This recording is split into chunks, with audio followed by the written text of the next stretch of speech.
Hello guys, हमारे channel पर आपका स्वागत है। अगर आपको वीडियोस पसंद आ रही हैं तो प्लीज़ लाइक करें, कमेंट करें और शेयर करें। अगर आपने चैनल को अभी तक सब्सक्राइब नहीं किया है तो प्लीज़ चैनल को सब्सक्राइब करें। अनिका ने रुचित की चैलेंज एक्सेप्ट कर ली थी। अनिका का एटीट्यूड देखकर रुचित का चेहरा गुस्से से लाल हो गया था, मगर वो अपने मन में उठ रही सारी बातें दबाकर कमरे से बाहर निकल गया। रुचित के जाते ही दादी माँ उसको आवाज़ लगाती हुई उसके पीछे पीछे कमरे से बाहर निकल गई। रुचित और दादी माँ के जाते ही अनिका ने अपने बेडरूम का दरवाज़ा बंद कर लिया और बच्चों के साथ सो गई। दादी माँ रुचित के पीछे पीछे उसे रोकने के लिए जैसे ही हॉल में आई, दादी माँ ने देखा कि रुचित वहीं सोफे पर बैठा था। दादी माँ के आते ही रुचित अपनी जगह से खड़े होते हुए दादी माँ से कहने लगा, देखिए, मैं आपकी बहुत इज्जत करता हूँ। आप ही के कहने पर मैंने पहले वाली नौकरी छोड़कर इस नौकरी को एक्सेप्ट किया था, मगर अनिका जी को देखकर मुझे ऐसा नहीं लगता कि उन्हें किसी असिस्टेंट की ज़रूरत है। वह बस अपने मूड के हिसाब से बिजनेस करना चाहती हैं, मगर बिजनेस मूड के हिसाब से नहीं होता, मार्केट के उतार चढ़ाव को देखकर किया जाता है। अगर उनका रवैया इसी तरह का रहा तो मैं चाहकर भी उनकी कोई मदद नहीं कर पाऊंगा। मेरे परिवार वाले आपकी बहुत इज्जत करते हैं और मेरा यकीन मानिए कि मारवा ग्रुप ऑफ इंडस्ट्रीज को इस मुश्किल समय में मुसीबत से बाहर निकालना ही मैं चाहता था, मगर मुझे नहीं लगता कि अनिका जी मेरे हुनर को इस्तेमाल करना चाहती हैं। मुझे तो ऐसा भी लग रहा है कि अनिका जी नहीं चाहती कि कोई भी अक्लमंद इंसान मारवा ग्रुप ऑफ इंडस्ट्री से जुड़े रहें। वह अपना अलग ही वर्चस्व बनाना चाहती हैं, जिसमें नुकसान सिर्फ मारवा ग्रुप ऑफ इंडस्ट्री का होगा। दादी माँ रुचित की बातें सुनकर काफ़ी मायूस हो गई थी। दादी माँ काफ़ी कमज़ोर दिखाई दे रही थी। एक चेयर पर बैठते हुए दादी माँ ने रुचित से कहा, अगर तुम यहीं रुक जाओ तो अच्छा होगा। अगर तुम चाहो तो मैं तुम्हारी तनख्वाह ज़्यादा कर देती हूँ। मैं जानती हूँ उसका स्वभाव थोड़ा तीखा है, मगर मैं यह चाहती हूँ कि तुम उसके साथ रहकर उसे बिजनेस करने के तौर तरीके सिखाओ। दादी माँ की बात पूरी होते ही रुचित ने धीमी आवाज़ में दादी माँ के पास आकर कहा, मैं तो सिखाना चाहता हूँ, मगर कोई सीखना ही नहीं चाहे तो इसमें मैं क्या कर सकता हूँ। अब उनके इस फैसले की वजह से मारवा ग्रुप ऑफ इंडस्ट्री को इतना बड़ा नुकसान होने वाला है, जिसकी वजह से मार्केट में उनके साथ साथ हमारे ग्रुप ऑफ इंडस्ट्री के भी काफ़ी नाम खराब हो जाएगा। जब लोगों को पता चलेगा कि नया चेयरमैन बिजनेस करना नहीं जानता तो लोग मारवा ग्रुप ऑफ इंडस्ट्री के शेयर में इन्वेस्ट करना ही बंद कर देंगे, और इस तरह की बातें मार्केट में फैल जाती हैं तो कंपनी के शेयर धड़ाधड़ गिरने लगते हैं। रोहित इतने सालों तक इतनी अच्छी तरह से मारवा ग्रुप ऑफ इंडस्ट्री को संभाल कर रखा था। अचानक उनकी मौत की खबर की वजह से पहले से मार्केट में मारवा ग्रुप ऑफ कंपनी के शेयर प्राइस में काफ़ी गिरावट आई है, और अगर यह बात मार्केट में फैल गई तो नया चेयरमैन बिजनेस करना ही नहीं जानता तो आप नहीं जानती कंपनी का कितना बड़ा नुकसान उठाना पड़ेगा। दादी माँ रुचित की बात अच्छी तरह से समझ पा रही थी। कुछ देर मन ही मन कुछ सोचने के बाद दादी माँ ने रुचित से कहा, तुम्हें क्या लगता है अनिका के इस फैसले की वजह से कितना नुकसान होगा। रुचित ने एक फाइल में कुछ पढ़ने के बाद दादी माँ से कहा, जिस तरह से सोने के भाव लगातार गिर रहे हैं, मुझे लग रहा है कि अगले 1 या 2 दिन में कम से कम 400 से 500 करोड़ का नुकसान हो सकता है। दादी माँ ने इस बात का जवाब देते हुए कहा, ठीक है, यह नुकसान मैं भरने के लिए तैयार हूँ। दादी माँ की बात सुनते ही रुचित हैरान हो गया। दादी माँ ने रुचित से कहा, अगर कंपनी वाले अनिका पर इस बात का दोष डालते हैं तो फिर उनसे कह देना कि अनिका की तरफ से मैं इस नुकसान को भरपाई करने के लिए तैयार हूँ। मेरे पास भी रोहित के दादाजी ने के मेरे लिए छोड़े हुए फंड्स मौजूद हैं, जो अब तक कम से कम 500 से 600 करोड़ के हो चुके होंगे। मैं उनमें से 400 करोड़ कंपनी को चुकाने के लिए तैयार हूँ। दादी माँ की यह बात सुनने के बाद रुचित बिल्कुल खामोश हो गया। रुचित ने धीमी आवाज़ में दादी माँ से कहा, ठीक है, देखिए, हमारे बीच जो शर्त लगी है उसके मुताबिक अगर वह शर्त हार जाती है तो वह आगे चलकर हमेशा मेरा कहा मानेंगी। सब कुछ अब इस शर्त के ऊपर निर्भर है। आप बस दुआ कीजिए कि अनिका जी ये शर्त हार जाएं, क्योंकि उनकी हार में ही मारवा ग्रुप ऑफ इंडस्ट्री की जीत होगी। एक बार वह मेरा कहा मानने लगे, उसके बाद आप देखिए मैं मारवा ग्रुप ऑफ इंडस्ट्री को अपनी पूरी दिमागी ताकत लगाकर वहां से कहाँ ले जाऊंगा। यह कहने के बाद रुचित वहां से चला गया। लीला, जो हर वक्त दादी माँ के बगल में खड़ी थी, उसने सारी बातें सुन ली थी। रुचित के जाने के बाद लीला ने दादी माँ से कहा, मुझे तो कुछ समझ में नहीं आ रहा। एक तरफ तो आपका रवैया अनिका की तरफ देखकर ऐसा लगता है जैसे आप अनिका से नफरत करती हैं और दूसरी तरफ आप ही अनिका को बचाने के लिए इतने बड़े बड़े कदम उठाती हैं। आखिर चल क्या रहा है आपके मन में? लीला की बात सुनकर दादी माँ की आंखें भर आई। दादी माँ ने लीला से कहा, मैंने हमेशा से ही यह चाहा है कि मारवा ग्रुप ऑफ इंडस्ट्री और मारवा खानदान की आन बान और शान हमेशा बनी रहे। उसके लिए मैंने काफ़ी सख्त कदम भी उठाए थे। नन्ही सी उम्र में रोहित को अपने सारे दोस्तों से, अपनी निजी जिंदगी से हमेशा हमेशा के लिए दूर करके उसे ऑफिस के कामों में व्यस्त कर दिया। मैं चाहती थी कि रोहित बिजनेस करने में इतना पावरफुल हो जाए कि मारवा ग्रुप ऑफ इंडस्ट्री का नाम पूरे देश में ही नहीं बल्कि पूरी दुनिया में रोशन हो जाए। रोहित ने ऐसा किया भी। अपनी निजी जिंदगी को पूरी तरह से अपने दिल से किसी कोने में दबाकर रोहित ने अपनी पूरी जवानी मारवा ग्रुप ऑफ इंडस्ट्री के लिए लगा दी। रोहित को प्रगति करते हुए देखकर मुझे काफ़ी गर्व महसूस होता था। दौलत दिन दुगनी और रात चौगुनी तरक्की करने लगी, मगर आखिरकार इन सब से क्या हासिल हुआ? रोहित के चले जाने के बाद मुझे एहसास हुआ कि अगर यह सब कुछ हमारे पास नहीं भी होता तो भी हम खुश रह सकते थे। बस मेरा रोहित मेरी आंखों के सामने होता। अपने परिवार के साथ उसे खुश देखकर मुझे मेरी ज़िंदगी के मायने समझ में आने लगे। आज मेरे पास दुनिया भर की शोहरत है, मगर मैं जिस पर नाज कर सकूं ऐसा मेरा पोता हमेशा हमेशा के लिए मुझे छोड़कर चला गया। बस अब तो मेरी यही इच्छा है कि मेरे रोहित का परिवार सुरक्षित रहे। रोहित ने जिस लड़के को इतना प्यार किया है उसे हर हाल में मैं हर मुसीबत से बचाकर रखूंगी। मेरी ज़िंदगी के लिए कुछ ही दिन बाकी हैं, मगर मैं अपनी पूरी ताकत लगाकर अनिका और रोहित के बच्चों को सुरक्षा देना चाहती हूँ, चाहे इसके लिए मुझे मेरा पूरा वजूद ही क्यों ना मिटाना पड़े। इस बार दादी माँ की बात सुनकर खुद लीला की आंखें भर आई थी। दादी माँ अपनी बात पूरी करने के बाद धीरे से चलकर अपने कमरे की ओर जाने लगी। लीला जानती थी कि दादी माँ मानसिक तौर पर काफ़ी डिस्टर्ब हो चुकी थी, इसीलिए अनिका की दी हुई दिमाग को शांत करने वाली टैबलेट लीला ने दादी माँ को देकर उन्हें अपने बिस्तर पर लेटा दिया। सुबह जब दादी माँ की आंखें खुली तब सुबह का 7 बज चुके थे। लीला दादी माँ के लिए गर्मा गर्म चाय लेकर आई। दादी माँ की आंखें खुली तो लीला ने दादी माँ से कहा, आपकी तबीयत कैसी है अब? दादी माँ ने चश्मे पहनते हुए लीला से पूछा, क्या तुम जानती हो शेयर बाजार कितने बजे खुलता है? कुछ देर सोचने के बाद लीला ने कहा, हाँ, अब इतने सालों से मारवा खानदान में नौकरी कर रही हूँ, यह बात तो अब तक जान चुकी हूँ। शेयर बाजार खुलने में अभी 2.5-3 घंटे का वक्त है।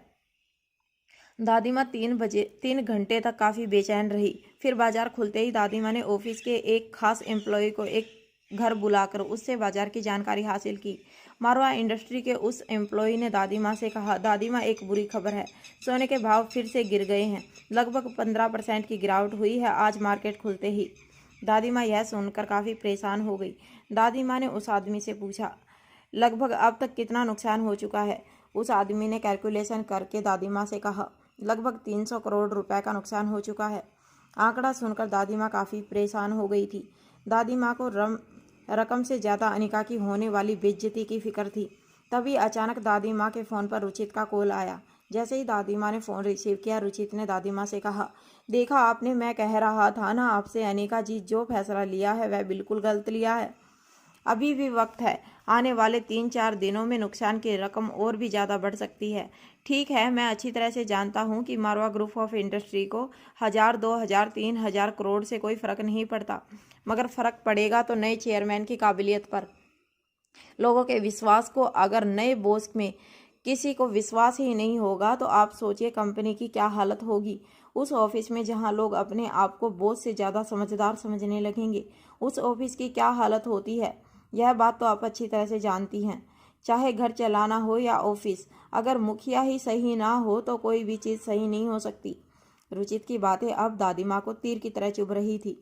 रुचित का फ़ोन डिस्कनेक्ट करने के बाद दादी माँ ने लीला से पूछा, अनिका कहाँ है, क्या कर रही है वह? दादी माँ के इस सवाल का कुछ देर तक लीला ने कोई जवाब नहीं दिया। लीला की इस हरकत पर दादी माँ हैरान होते हुए लीला से कहने लगी, क्या हुआ, सुना नहीं तुमने मैंने क्या पूछा? अनिका क्या कर रही है? लीला ने दादी माँ की बात का जवाब देते हुए कहा, वह दरअसल अनिका अभी तक सो रही है। उन्होंने घर के नौकरों को भी इंस्ट्रक्शन दे दिए हैं कि अगर कोई बहुत बड़ी मुसीबत ना हो तो उसे जगाने की कोशिश ना करें। लीला का यह जवाब सुनकर दादी माँ काफ़ी ज़्यादा परेशान लगने लगी थी। दादी माँ के चेहरे पर अनिका के लिए गुस्सा साफ नजर आ रहा था। लीला ने जैसे ही दादी माँ को शांत करने के लिए अपने कदम आगे बढ़ाए, दादी माँ ने लीला से कहा, चलो मुझे अभी उसके कमरे में ले चलो। दादी माँ की आवाज़ में काफ़ी गर्मी थी। हालांकि दादी माँ का शरीर काफ़ी कमज़ोर पड़ चुका था, मगर अभी भी दादी माँ की आवाज़ काफ़ी भारी थी। लीला जानती थी कि दादी माँ काफ़ी गुस्से में थी और इस वक्त अगर लीला दादी माँ को शांत करने के लिए कुछ कहती तो शायद दादी माँ का गुस्सा और भी ज़्यादा बढ़ जाता। इसीलिए दादी माँ की बात को सामने कोई आर्गुमेंट ना करते हुए लीला दादी माँ को व्हील चेयर पर बैठाकर अनिका के कमरे की ओर ले जाने लगी। अनिका के कमरे के दरवाजे पर पहुंचने के बाद लीला दरवाजा नॉक करने लगी। काफी देर तक दरवाजा नहीं खुला। अंदर अपने बिस्तर पर लेटी अनिका को जब दरवाजे की पर खटखट की आवाज सुनाई देने लगी, तब धीरे धीरे इरिटेट होकर अनिका ने अपनी आंखें खोली। अनिका ने नौकरों को इंस्ट्रक्शन दे रखे थे कि कोई उसे जगाने नहीं आए, मगर फिर भी सुबह के 10 बजे अनिका को जगाया जा रहा था। इस बात को लेकर अनिका काफी इरिटेट हो गई थी। अपनी आंखें मसलते हुए अनिका दरवाजे के पास गई और जोर से दरवाजा खोला। दरवाजे पर दादी माँ को देखकर अनिका के चेहरे से गुस्सा एकदम गायब हो गया। अनिका को देखकर ऐसा लग रहा था जैसे वो जोर से डांट लगाने वाली थी, मगर अचानक दादी माँ को देखते ही अनिका के शब्द उसकी जुबान पर अटक गए। सुबह सुबह दादी माँ को अपने कमरे के बाहर देखकर अनिका ने पूछा, क्या हुआ, सब ठीक तो है ना? दादी माँ ने अनिका की इस बात पर ताना मारते हुए कहा, अगर ना भी होता तो तुम्हारी नींद में कहाँ कोई फर्क पड़ने वाला था। खैर, मैं तुमसे यह कहने आई हूँ कि इस घर में अब यह सब कुछ नहीं चलेगा। कल से तुम रोज सुबह 6 बजे उठ जाओगी और सबसे पहले एक्सरसाइज करोगी, यह मेरा हुक्म है। जब पहले अनिका ने दरवाजा खोला था तो अनिका को लगा था कि दादी माँ सोने के भाव को लेकर अनिका के साथ कोई बहस करने आई थी, मगर दादी माँ ने सोने के भाव के बारे में अनिका से कोई बात नहीं की और कड़क आवाज में कहा कि तुम्हें रोज अब सुबह 6 बजे जागना होगा और एक्सरसाइज करनी होगी। सुबह 6 बजे जगने का मतलब अनिका पिछले कई सालों से जानती ही नहीं थी। अनिका को कम से कम 12 घंटे की नींद पूरी करनी होती थी। अगर वह 6 बजे जाग जाती तो इसका मतलब यह है कि शाम को 6 बजे ही अनिका को सो जाना होगा। ऐसे कई तरह के ख्याल अनिका के मन में चलते रहे। तभी दादी माँ ने फिर से अपनी आवाज़ ऊंची करते हुए कहा, तुम्हें अब मारवा खानदान की बहू की तरह पेश आना होगा। तुम्हें बड़े बड़े खानदान के रीति रिवाज समझने होंगे, सीखने होंगे, अपने आप को बदलना होगा। इस तरह सोती रहोगी तो तुम्हारा शरीर बीमारियों का घर बन जाएगा। ना कोई एक्सरसाइज और ना ही किसी तरह की मेहनत। अगर इसी तरह तुम वक्त बर्बाद करती रही तो बहुत जल्द तुम्हें अच्छे डॉक्टर की ज़रूरत पड़ेगी और मैं चाहती हूँ कि तुम अपनी हेल्थ पर पहले से ज़्यादा ध्यान दो। मैं अब ज़्यादा दिन जीने वाली नहीं हूँ। मैंने तुम्हारे कंधों पर इतनी बड़ी जिम्मेदारी सौंपी है। जब तक आर्यन बड़ा नहीं हो जाता तुम्हें फिट रहना होगा। आर्यन को तुम्हारी ज़रूरत है। तुम उसकी माँ हो और ना सिर्फ आर्यन की बल्कि रिया और अलेक्जेंडर भी तुम्हारे बच्चे हैं। तुम्हें अपनी सेहत का ध्यान उन लोगों के लिए रखना होगा। खुद के लिए चाहे तुम अपनी सेहत का ध्यान रखना चाहो या ना चाहो, उससे मुझे कोई फर्क नहीं पड़ता, मगर इस खानदान की बहू होने के नाते, रोहित के बच्चों की माँ होने के नाते तुम्हारी जिम्मेदारी है अपनी सेहत का ख्याल रखना। अनिका के पास दादी माँ की इस तानाशाही का काफी करारा जवाब था, मगर अनिका ने अपने शब्द अपने मुंह में ही जमा लिए। अनिका अच्छी तरह से जानती थी कि दादी माँ भले ही अनिका के साथ काफी सख्ती से पेश आ रही थी, मगर कहीं ना कहीं दादी माँ के इंटेंशन कुछ और थे। दादी माँ की सोच काफी पुरानी थी, मगर उनकी नीयत साफ थी। इसीलिए अनिका ने दादी माँ के साथ आर्ग्यूमेंट करना सही नहीं समझा। अनिका को ऑर्डर देकर दादी माँ वहाँ से चली गई। जब अनिका मल्होत्रा हाउस में रहती थी या गुलेरिया हाउस में रहा करती थी, तब उसके ऊपर कोई बंदिश या कोई रोक टोक नहीं थी। वह जब चाहे जागती थी, जब चाहे सो जाती थी। उस पर हुकूमत चलाने वाला कोई नहीं था। मगर मारवा हाउस आने के बाद अनिका को एहसास हुआ कि एक बेटी और बहू के बीच में क्या फ़र्क होता है। हालांकि अनिका लोगों के बंधनों में बंधने वाली लड़की नहीं थी, मगर कहीं ना कहीं अनिका जानती थी कि रोहित के गैर हाजिरी में अनिका को चुपचाप यह सब कुछ सहन करना होगा। जब अनिका यह सब कुछ सोच रही थी कि वापस से अनिका के दरवाजे पर नॉक हुआ। इस बार अनिका श्योर थी कि घर का कोई नौकर ही अनिका की नींद डिस्टर्ब करने के लिए आया था। इसीलिए फिर से अनिका ने इरिटेट होकर दरवाजा खोला, मगर इस बार फिर से दादी माँ ही दरवाजे के बाहर अनिका का इंतजार कर रही थी। दादी माँ को देखकर फिर से अनिका के चेहरे के एक्सप्रेशन बदल गए। इस बार दादी माँ ने बड़ी बड़ी आंखों से कुछ देर तक अनिका को देखा। अनिका की हालत देखकर दादी माँ समझ गई थी कि अनिका दादी माँ को टोकने के बाद भी जागी नहीं थी, मगर अनिका को पूरी तरह इग्नोर करते हुए दादी माँ ने अपने हाथ में पकड़ा हुआ एक चेक अनिका की ओर आगे बढ़ाया और कहा, यह रखो, अगर तुमसे नुकसान के बदले में हर्जाना मांगा जाए तो यह चुका देना। अनिका दादी माँ के हाथ से चेक लेकर उस चेक की रकम पढ़ने लगी।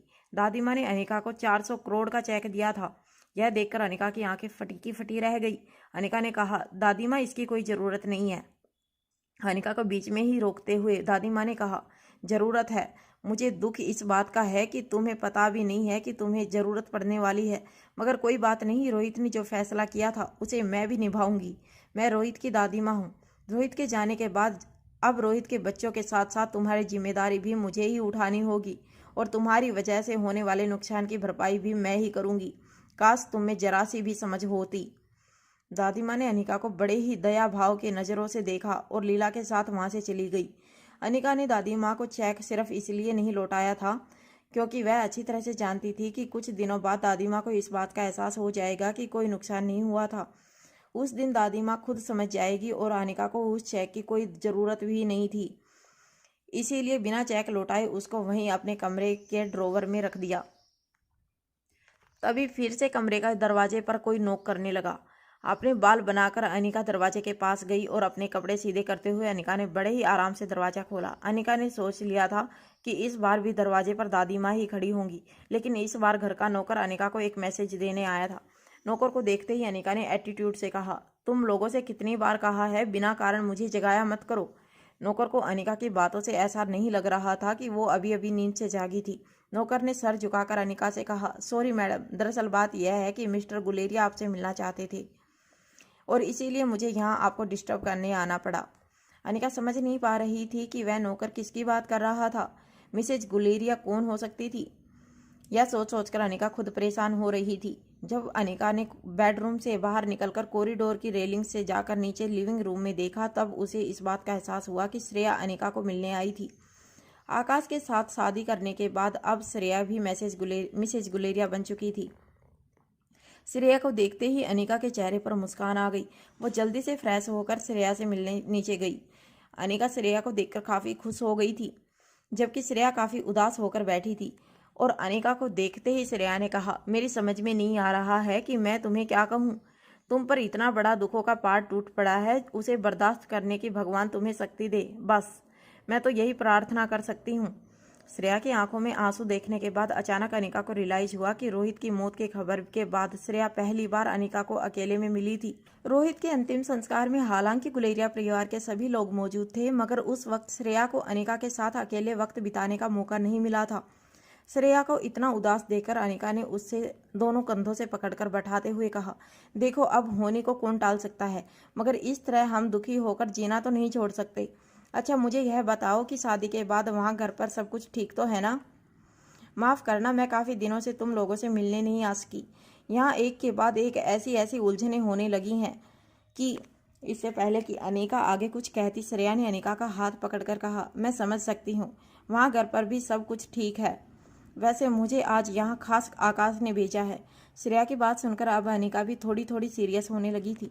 अपने पर्स से एक चेक निकालकर अनिका के हाथ में रख दिया। अनिका ने जब चेक पर रखी रकम पढ़ी तो वह हैरान हो गई। आकाश ने 700 करोड़ का चेक भिजवाया था। श्रेया ने कहा, आकाश को पता चला कि तुम्हारे बारे में तुम्हारी कंपनी के लोग क्या क्या बातें कर रहे हैं, इसीलिए आकाश ने यह पैसे भिजवाए हैं और कहा है कि होने वाले नुकसान की भरपाई करके तुम उन सब की बोलती बंद कर देना। तुम गुलेरिया खानदान की बेटी हो, पैसों के लिए किसी का ताना कभी मत सुनना। और आकाश ने कहा है कि फ्यूचर में भी तुम्हें चाहे कि जितने भी पैसों की ज़रूरत पड़े बिना सोचे बस मांग लेना। श्रेया की बात पूरी होते ही अनिका ने कहा, इसकी कोई ज़रूरत नहीं है और तुम उस खबर के बारे में बिल्कुल फिक्र मत करना। सोने के दाम अगले 2 दिनों में काफ़ी बढ़ने वाले हैं। इनफैक्ट तुम आकाश से कहना कि वह सोने में इन्वेस्ट करे, उसे भी भारी प्रॉफिट होगा। श्रेया को आकाश ने अनिका के लिए नुकसान के बदले में मारवा ग्रुप ऑफ इंडस्ट्री को भरपाई करने के लिए पैसे दिए थे। इससे अनिका एक बात समझ चुकी थी कि आकाश ने ग्रुप पर किंग ने भेजे हुए मैसेज को नहीं पढ़ा था। इसका मतलब साफ था कि अब आकाश इंपीरियल ग्रुप पर एक्टिव नहीं था। करण गुलेरिया ने आकाश के पास से इंपीरियल ग्रुप की मेंबरशिप ले ली थी। अनिका ने श्रेया से पूछा, आकाश ने मेरे लिए इतना कुछ किया, पापा ने तुम्हें कुछ नहीं कहा? अनिका के सवाल पर श्रेया काफ़ी परेशान नजर आने लगी। श्रेया ने अनिका के पास जाकर धीमी आवाज़ में कहा, मैं भी यह सोच कर परेशान हूँ। पापा को तो पता है कि तुम्हारे साथ क्या क्या हो रहा है, मगर फिर भी पापा ने तुम्हें देने के लिए कोई पैसे ऑफर नहीं किए। इनफैक्ट मैं तुमसे यहाँ मिलने आ रही थी तब भी पापा से मिली। मैंने पापा को बताया भी कि मैं तुमसे मिलने जा रही हूँ, मगर फिर भी पापा ने मुझे कुछ नहीं कहा। मुझे भी पापा की ये बात काफ़ी अजीब लगी। अपनी बेटी की मदद करने के लिए उन्होंने कोई पहल नहीं की। श्रेया की बात सुनकर अब अनिका को यकीन हो गया था कि करण गुलेरिया ईगल के नाम से ग्रुप को ऑपरेट कर रहे थे और उन्होंने किंग का मैसेज पढ़ लिया था। इसीलिए वह जानते थे कि अनिका पर कोई मुसीबत नहीं आने वाली थी। मगर श्रेया अपनी बात पूरी करने के बाद अपनी नजरें झुकाकर वहीं बैठी रही। अनिका ने श्रेया की आंखों में परेशानी पढ़ ली थी। इसीलिए अनिका ने श्रेया के कंधे पर हाथ रखते हुए पूछा, क्या हुआ? तुम कुछ परेशान नजर आ रही हो। घर पर सब कुछ ठीक तो है ना? तुमने आकाश के साथ कोई झगड़ा किया? अनिका की इस बात का जवाब देते हुए श्रेया ने कहा, नहीं नहीं, ऐसी कोई बात नहीं है, मगर इन दिनों में आकाश और पापा के बीच में काफ़ी टेंशन चल रही है। अनिका यह बात सुनकर हैरान हो गई। उसने सपने में भी नहीं सोचा था कि आकाश और करण गुलेरिया के बीच में कोई मतभेद हो सकता था। अनिका ने श्रेया से धीमी आवाज में पूछा, क्या हुआ? क्या कंपनी की ओनरशिप को लेकर कोई डिस्प्यूट? श्रेया ने फिर से अपनी नज़रें झुकाते हुए धीमी आवाज में कहा, हाँ, ऐसा ही कुछ समझ लो। तुम जब से मारवा परिवार के साथ जुड़ी हो तब से यह परेशानी खड़ी हुई है। दरअसल पापा कुछ साल पहले ही आकाश को कंपनी की सारी जिम्मेदारियां सौंप दी थी। फिर तुम उनकी जिंदगी में आई। आकाश को लगने लगा कि गुलेरिया कंपनी में आज जो कुछ भी है वह सब कुछ तुम्हारा है, मगर पापा ने आकाश को हमेशा से अपना बेटा ही माना था और इसी बात को साबित करने के लिए पापा ने अपने हिस्से की 51% शेयर आकाश के नाम कर दिए, जिससे आकाश को कंपनी चलाने में किसी भी तरह की कोई तकलीफ ना आए। आकाश के पास फुल पावर रहे गुलेरिया ग्रुप ऑफ इंडस्ट्री को चलाने के लिए, मगर कहीं ना कहीं आकाश को यह बात तीर की तरह चुभ रही है कि जो तुम्हारा अधिकार था वह तुमसे छीनकर उसे दे दिया जा रहा था। इसी बात को लेकर आकाश हमेशा किसी एहसान के बोझ तले दबा रहता है। वह जानता है कि अब गुलेरिया ग्रुप ऑफ इंडस्ट्री को उसी को चलाना होगा, मगर वह तुम्हारा अधिकार भी मारना नहीं चाहता।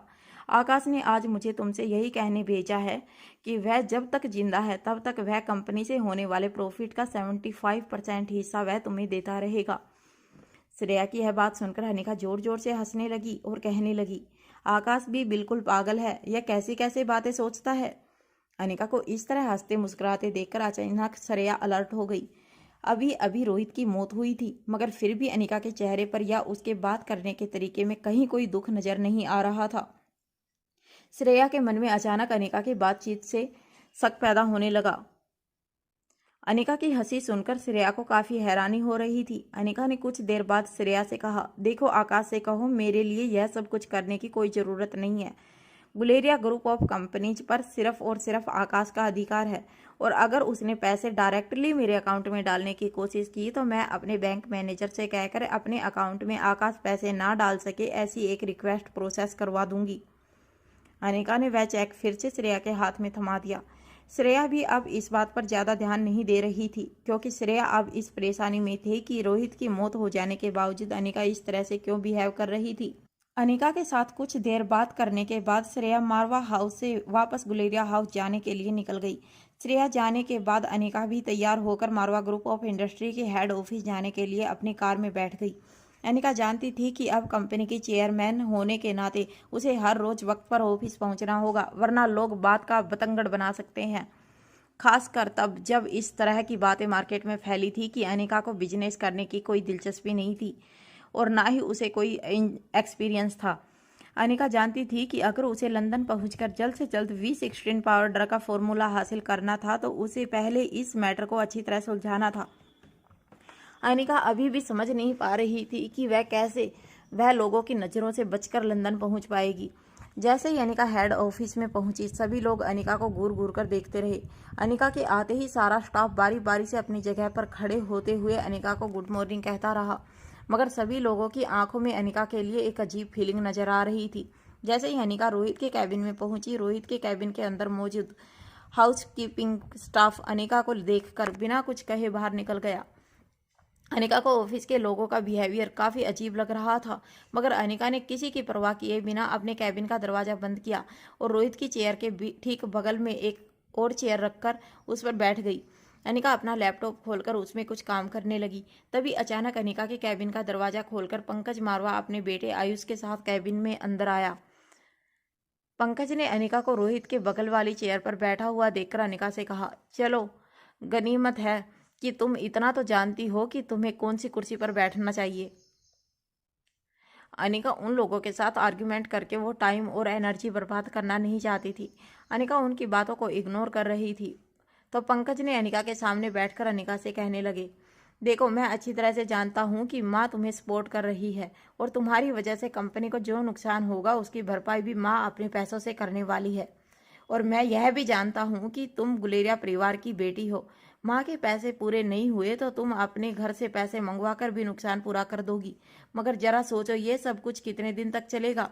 आज तुम्हारी वजह से हजारों का नुकसान हुआ है, कल तुम्हारे किसी गलत फैसले की वजह से हजारों करोड़ों का नुकसान हो सकता है। कब तक अपने घर वालों से पैसे मंगवा मंगवा कर तुम भरपाई करती रहोगी? एक कंपनी की चेयरमैनशिप की पोजीशन पर बैठने के लिए काबिलियत की जरूरत होती है। अब रोहित इस दुनिया में नहीं रहा, इसीलिए तुम रोहित की जगह पर बैठ गई हो, मगर यह सही नहीं है। माँ ने जो फैसला किया है वह बिल्कुल गलत है। आज नहीं तो कल माँ को भी इस बात का एहसास हो जाएगा, मगर तब तक हम हाथ पर हाथ बैठे नहीं रह सकते। अगर तब तक तुम्हारी बेवकूफ़ियों की वजह से कंपनी किसी बहुत बड़ी मुसीबत में फंस गई तो उससे बाहर निकलना बहुत मुश्किल हो जाएगा। शायद तुम नहीं जानती कि बाहर लोग तुम्हारे बारे में क्या क्या बातें कर रहे हैं। यह लोग जो हमारे लिए काम करते हैं वह कई सालों से हमारे पास नौकरी करते हैं। तुम्हारे आने के बाद उन लोगों को एक इनसिक्योरिटी महसूस होने लगी है। सबको अपनी नौकरी खतरे में पड़ी हुई नजर आती है। यहाँ तक कि कुछ एम्प्लॉय तो यह भी बातें करने लगे हैं कि इसी तरह अगर अनिका मैडम अपनी कंपनी में चलाती रही तो वह दिन दूर नहीं जब उन्हें किसी और कंपनी में नौकरी ढूंढने जाना पड़ेगा। अनिका पंकज मारवा की बातें सुन तो रही थी, मगर अनिका की नज़रें अपने लैपटॉप स्क्रीन पर थी। आयुष को अनिका का एटीट्यूड देखकर और ज़्यादा इरिटेशन हो रही थी। आयुष ने अपने दोनों हाथ मेज पर पटकते हुए अनिका से कहा, मैं जानता हूँ कि आप सब कुछ सुन रही हैं, मगर सुनकर भी अनजान बन रही हैं। भले ही पापा और बाकी सारे घरवाले आपको एक भोली भाली इनएक्सपीरियंस लड़की समझते हो, मगर मैं आपकी इंटेंशन अच्छी तरह से जानता हूँ। आयुष की बात सुनते ही अनिका ने अपनी नज़रें उठाकर आयुष की ओर देखा। आयुष ने अनिका की आंखों में आंखें डालकर कहा, मैं अच्छी तरह से जानता हूँ कि आप यह सब कुछ क्यों कर रही हैं। आयुष ने अपनी बात क्लियर करते हुए कहा, अगर इसी तरह आप कंपनी को एक के बाद एक नुकसान के दलदल में धकेलती रही तो वह दिन दूर नहीं जब नंबर 1 बिजनेस ग्रुप की पोजीशन से मारवा इंडस्ट्री का नाम हट जाएगा। और अगर नंबर 1 की पोजीशन में हम हट गए तो जाहिर सी बात है कि नंबर 2 ही नंबर 1 हो जाएगा। और नंबर 2 कौन है यह बात तो सभी लोग अच्छी तरह से जानते हैं। उसकी बात सुनकर खुद पंकज मारवा के होश उड़ गए। पंकज मारवा की ओर देखकर आयुष ने कहा, इतनी सी बात आप लोगों की समझ में नहीं आ रही है। अगर हमारी कंपनी को नुकसान होता है तो कहीं ना कहीं गुलेरिया ग्रुप ऑफ इंडस्ट्री को फायदा पहुंचता है। इसी तरह से कंपनी चलाती रही तो फिर हमारे नुकसान के साथ साथ गुलेरिया ग्रुप ऑफ इंडस्ट्री का फायदा बढ़ता जाएगा। और इतने सालों की मेहनत के बाद हमने मार्केट में जो नंबर 1 की पोजीशन हासिल की है वह गुलेरिया ग्रुप ऑफ इंडस्ट्री को मिल जाएगी। सालों पुराना उनका नंबर 1 बनने का सपना पूरा हो जाएगा। और यह सब कुछ एक प्लान का हिस्सा है।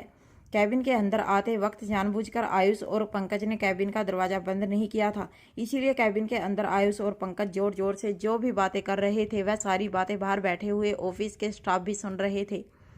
उनकी बातें सुनकर सभी लोग हैरान हो गए। कहीं ना कहीं सभी लोगों को आयुष की बात में सच्चाई नजर आ रही थी। आयुष ने अपनी बात आगे बढ़ाते हुए कहा, जरा सोचो, करण गुलेरिया की इकलौती बेटी होने के बावजूद करण गुलेरिया ने इतने बड़े बिजनेस एम्पायर की बागडोर अनिका के हाथ में नहीं सौंपी, बल्कि अपने भतीजे आकाश के हाथों में सौंप दी, क्योंकि आकाश में बिजनेस करने की काबिलियत है। मगर मारवा ग्रुप ऑफ इंडस्ट्री में क्या हो रहा है? रोहित की मौत के बाद रोहित की पत्नी को ही रोहित की कुर्सी पर बैठा दिया गया, बिना यह सोचे समझे कि क्या बिजनेस चलाने की लड़की में काबिलियत है या नहीं।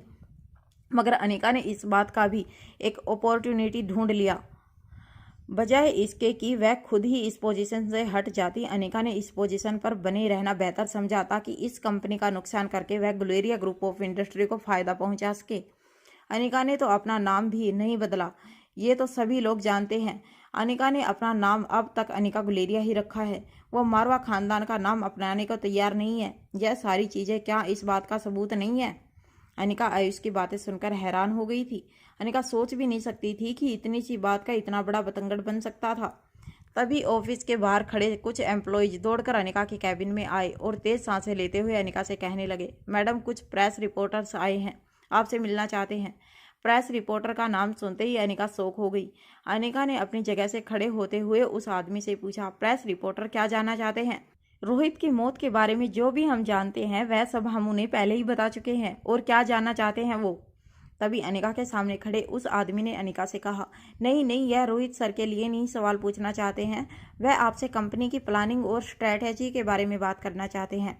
उन लोगों का लग रहा है कि आपने किसी प्लानिंग के तहत मारवा ग्रुप ऑफ इंडस्ट्री को डुबाने के लिए कोई गहरी प्लानिंग कर रखी है।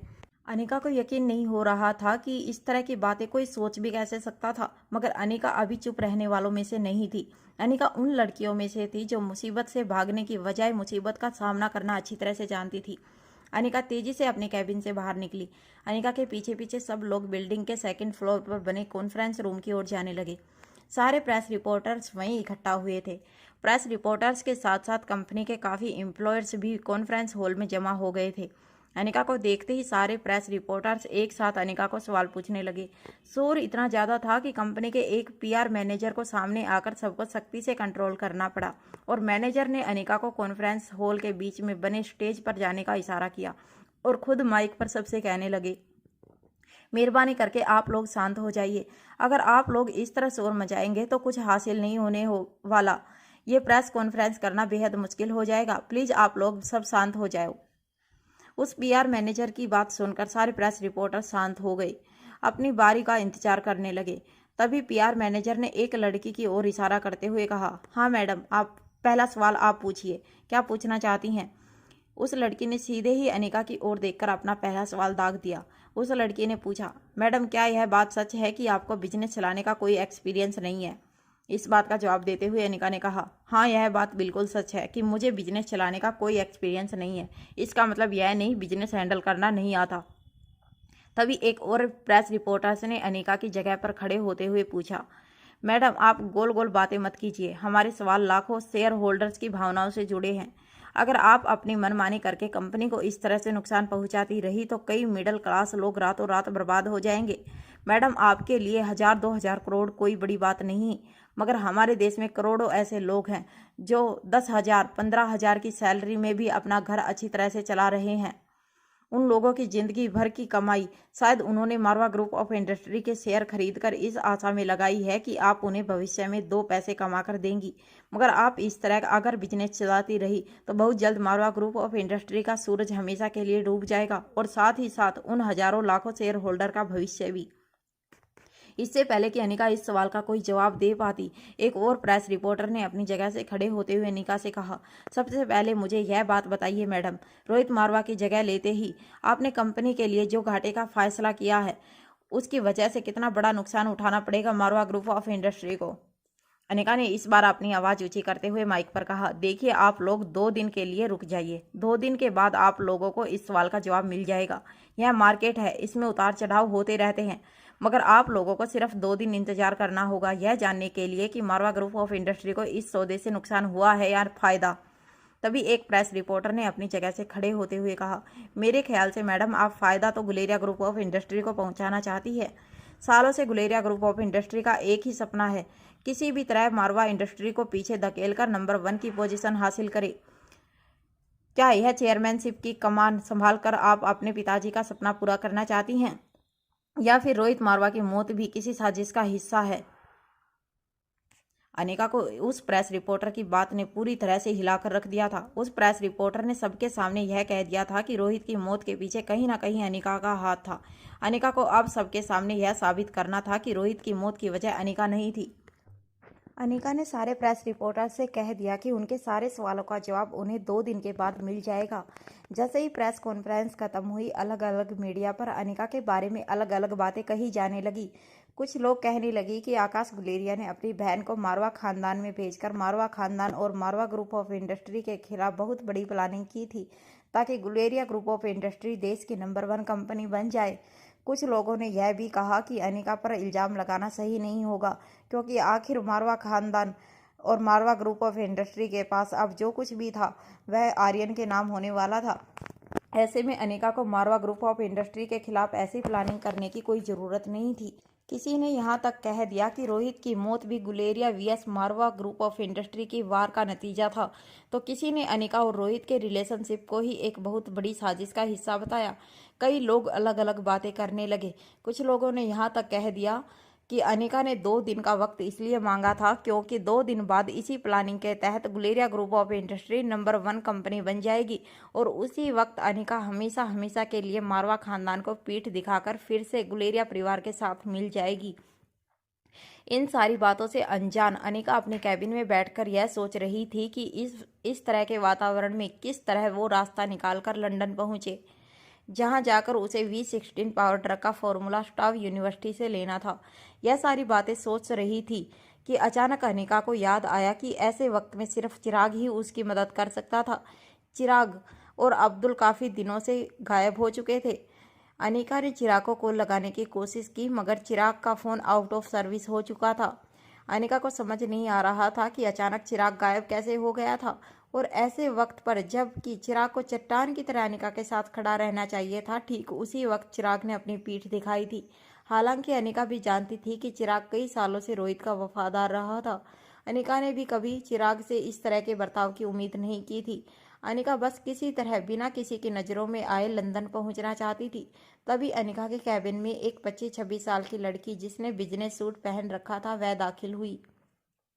उसके हाथों में कुछ फाइल्स थी। अनिका के टेबल पर वह फाइल्स रखते हुए उस लड़की ने कहा, हेलो मैडम, मैं चित्रा हूँ, आपकी सेक्रेटरी। मेरा मतलब है मिस्टर चिराग की जगह अब मैं काम करने वाली हूँ। उस लड़की चित्रा की बात सुनकर अनिका हैरान रह गई। चित्रा ने अपनी बात आगे बढ़ाते हुए अनिका से कहा, मैडम यह कुछ डॉक्यूमेंट हैं जिस पर आपके सिग्नेचर चाहिए। चित्रा काफ़ी ऊपरी ऊपरी बातें कर रही थी। ऐसा लग रहा था कि चित्रा कहीं ना कहीं अनिका के आने से खुश नहीं थी। बिना कुछ कहे चुपचाप अपना काम कर रही थी। डॉक्यूमेंट्स को पढ़ते हुए अनिका ने कहा, क्या हुआ, अचानक चिराग कहाँ चला गया? अनिका की बात का जवाब देते हुए चित्रा ने कहा, यह बात तो हम लोगों को आपसे पूछना चाहिए कि अचानक आपने चिराग को निकाल क्यों दिया। चित्रा की बात सुनकर अनिका हैरान हो गई। अनिका ने चित्रा से कहा, क्या, यह क्या कह रही हो तुम? मैंने चिराग को निकाल दिया? चित्रा ने मेज पर रखी हुई फाइल्स फिर से अपने हाथ में लेते हुए कहा, देखें मैडम, बनिए मत। मैं अच्छी तरह से जान चुकी हूँ कि आपने जानबूझकर चिराग को नौकरी से निकाल दिया है क्योंकि आप जानती थी कि चिराग रोहित सर का वफादार है और पिछले कई सालों से मारवा ग्रुप ऑफ कंपनी को ही वो अपनी वफादारी, ईमानदारी और काबिलियत से अच्छी तरह से संभालते आए हैं। अगर चिराग अभी भी कंपनी के साथ जुड़ा रहेगा तो फिर आप अपने मंसूबों में कामयाब नहीं हो पाएंगे और इसीलिए आपने चिराग मेहता को फरार कर दिया। चित्रा की बातें अनिका समझ नहीं पा रही थी। अनिका ने अपनी जगह से खड़े होते हुए कहा, मैं कुछ समझ नहीं पा रही हूँ। अपनी बात आगे बढ़ाते हुए चित्रा की आंखों से आंसू झलकने लगे। चित्रा ने कहा, यह तो मैं भी नहीं जानती कि चिराग कहाँ है इस वक्त। रोहित सर की मौत के बाद आपने तुरंत उसे नौकरी से निकाल दिया। मैं उसे कॉल करने की कोशिश कर रही हूँ मगर चिराग का फ़ोन बंद आ रहा है। मेरी तो कुछ समझ में नहीं आ रहा कि इस वक्त चिराग कहाँ होगा, कैसा होगा, किस हाल में होगा। चित्रा को रोते हुए देखकर अनिका ने चित्रा के पास आते हुए बड़ी ही धीमी आवाज़ में चित्रा से पूछा, क्या तुम चिराग से प्यार करती हो? यह सवाल सुनते ही चित्रा फूट फूट कर रोने लगी और पास पड़ी एक चेयर पर जाकर बैठ गई। कुछ देर बाद अपनी सिसकियों को कंट्रोल करने के बाद चित्रा ने अनिका से कहा, पिछले 5 सालों से मैंने उन्हें बहुत प्यार करती हूँ। मैं चिराग से, चिराग की वफादारी, उसकी ईमानदारी और काबिलियत का इस कंपनी को इस मुकाम तक पहुँचाने में बहुत बड़ा हाथ है, मगर आपने एक झटके में चिराग को इस कंपनी से बाहर कर दिया। मेरे ख्याल से आप इस हरकत का चिराग के मन में बहुत गहरा असर पड़ा है और इसीलिए वह डिप्रेशन में आकर कहीं चला गया है। इनफैक्ट उसने रेजिग्नेशन लेटर में भी यह लिखा है कि रोहित सर के चले जाने के बाद उसे काफ़ी बड़ी मानसिक चोट पहुंची है और अब वह कंपनी के लिए शायद उस डेडिकेशन से काम नहीं कर पाएगा जिस डेडिकेशन से वह पहले काम किया करता था और इसीलिए वह अपना इस्तीफ़ा दे रहा है। इसके बाद चिराग ने अपने ईमेल में यह लिखा है कि कोई उसे ढूंढने की कोशिश ना करे, वह वापस नहीं आने वाला। मुझे तो डर है कि कहीं इतना बड़ा सदमा लगने के बाद वह अपने साथ कोई ऐसी वैसी हरकत ना कर बैठे। लेकिन अनिका मैडम, आप भले ही आर्यन बाबा की माँ होने के नाते इस कंपनी की मालकिन हैं, मगर मेरी भी एक बात कान खोलकर सुन लीजिए। अगर मेरे चिराग को कुछ हुआ तो मैं आपको छोड़ूंगी नहीं। पहले ही आपके इंटेंशन के बारे में लोगों को पता चल चुका है। जिस कंपनी को रोहित मारवा और चिराग ने अपनी मेहनत और लगन से यहाँ तक पहुँचाया है, मैं उसको इस तरह से आपके बुरे टेंशन की वजह से मरने नहीं दूंगी।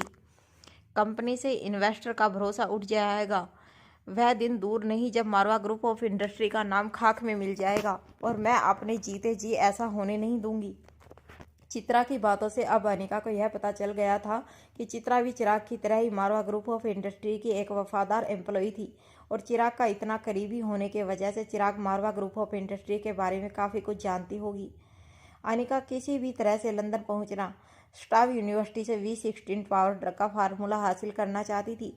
वो जानती थी कि अलेक्जेंडर की जान बचाने के लिए उसके पास अब सिर्फ यही एक रास्ता बच गया था। इसीलिए बाकी बातों को इग्नोर करते हुए अनिका ने सीधे ही चित्रा से पूछ लिया, सुनो चित्रा, क्या तुम मुझे बता सकती हो कि क्या हमारी कंपनी का लंदन में कोई ब्रांच है? क्या मारवा ग्रुप ऑफ इंडस्ट्री लंदन में कोई भी डिलीवरी कर सकता है? या ऐसा कोई क्लाइंट या ऐसा कोई एम्प्लॉयर जो लंदन में स्थित है? क्या तुम उनके बारे में कुछ जानती हो? चित्रा बड़ी ही हैरानी से अनिका की ओर देखने लगी। चित्रा ने अभी अभी अनिका को अपने दिल की सारी बातें बताई थी, मगर अनिका ने उन सारी बातों को इग्नोर करके एक बड़ी ही बेतुका प्रश्न चित्रा से पूछा था। इससे अनिका ने के लिए चित्रा की इरिटेशन और भी ज़्यादा बढ़ गई। चित्रा ने अनिका से कहा, सचमुच आपका दिल पत्थर का बना हुआ है? यहाँ कोई इंसान आपकी वजह से अपनी ज़िंदगी से दूर चला जा चुका है और आप हैं कि आपको हॉलीडे पर जाने की पड़ी है।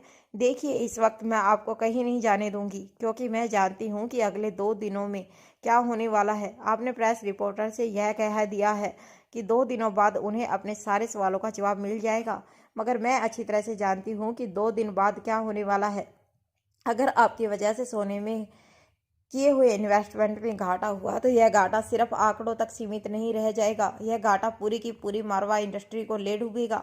इतने सालों से रोहित सर ने मारवा इंडस्ट्री को एक बहुत बड़े मुकाम तक पहुंचाया है, नंबर 1 की पोजीशन हासिल की है, पर मैं इतनी आसानी से नंबर 1 की position Guleria group of industry के हाथ में नहीं जाने दूंगी।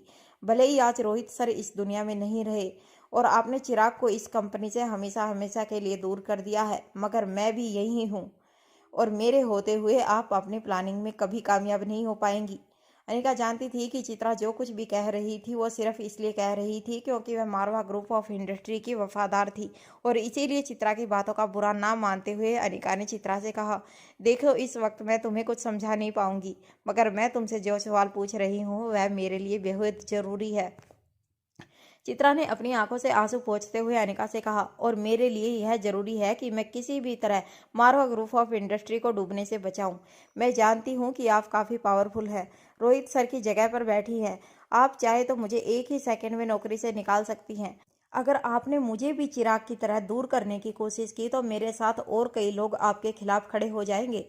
इस इंडस्ट्री ने हम लोगों को बहुत कुछ दिया है और आज जब मारवा ग्रुप को हमारी ज़रूरत है तो हम सब भी उनके वफादार एक चट्टान बनकर आपके सामने खड़े हो जाएंगे। यह कहने के बाद चित्रा अनिका की कैबिन से बाहर निकलने लगी। अनिका ने तेजी से चित्रा की ओर अपने कदम बढ़ाए और चित्रा से पूछा, 1 मिनट रुक जाओ वहीं पर। अनिका की आवाज़ सुनकर चित्रा अपनी जगह पर खड़ी हो गई। अनिका चित्रा के ठीक सामने जाकर खड़ी हो गई और चित्रा से पूछा, पहले मुझे यह बताओ कि तुमसे किसने कह दिया कि मैंने चिराग को निकाला है? चित्रा की आंखों में अभी भी आंसू थे, मगर अब आंसू की जगह गुस्से के सैलाब ने ले ली थी। चित्रा ने बड़ी बड़ी आंखों से अनिका की आंखों में आंखें डालकर कहा, ऐसी बातें तो सिर्फ वही बता सकता है जो आपके बेहद करीब हो, और मैं भी अच्छी तरह से जानती हूँ कि आप अब तक जान चुकी हैं कि आप ही के किसी करीबी ने मुझे यह सब कुछ बताया है। पर चिराग तो इस कंपनी से इतना प्यार करता था कि उसने अपने रेजिग्नेशन लेटर में यह तक नहीं लिखा कि उसने यह रेजिग्नेशन सिर्फ आपकी वजह से दिया है। मगर ऐसी बातें छुपाए नहीं छुपती। आपने कोशिश तो बहुत की कि यह बात किसी को पता ना चले, मगर मुझ तक यह बात पहुंच गई और मुझ तक यह बात पहुंचाने वाला आप ही का कोई बेहद करीबी है। यह बात भी आपको बता देती हूँ, मगर वह कौन है यह पता लगाना अब आपका काम है। आपने इस कंपनी का भरोसा तोड़ा है तो जाहिर सी बात है कि आपके भी कोई भरोसेमंद इंसान ने आपको धोखा दिया। जो इंसान विश्वासघात को हथियार बनाकर रखता है उसे भी बदले में विश्वासघात ही मिलता है। आपने लोगों से यह तो कह दिया है कि 2 दिन बाद उन्हें अपने सवालों का हर जवाब मिल जाएगा। मैं भी देखती हूँ कि आपके मन में अब जो सवाल चल रहा है आपको कब तक उसका पता चलता है। यह कहने के बाद चित्रा तेजी से अनिका की कैबिन से बाहर चली गई।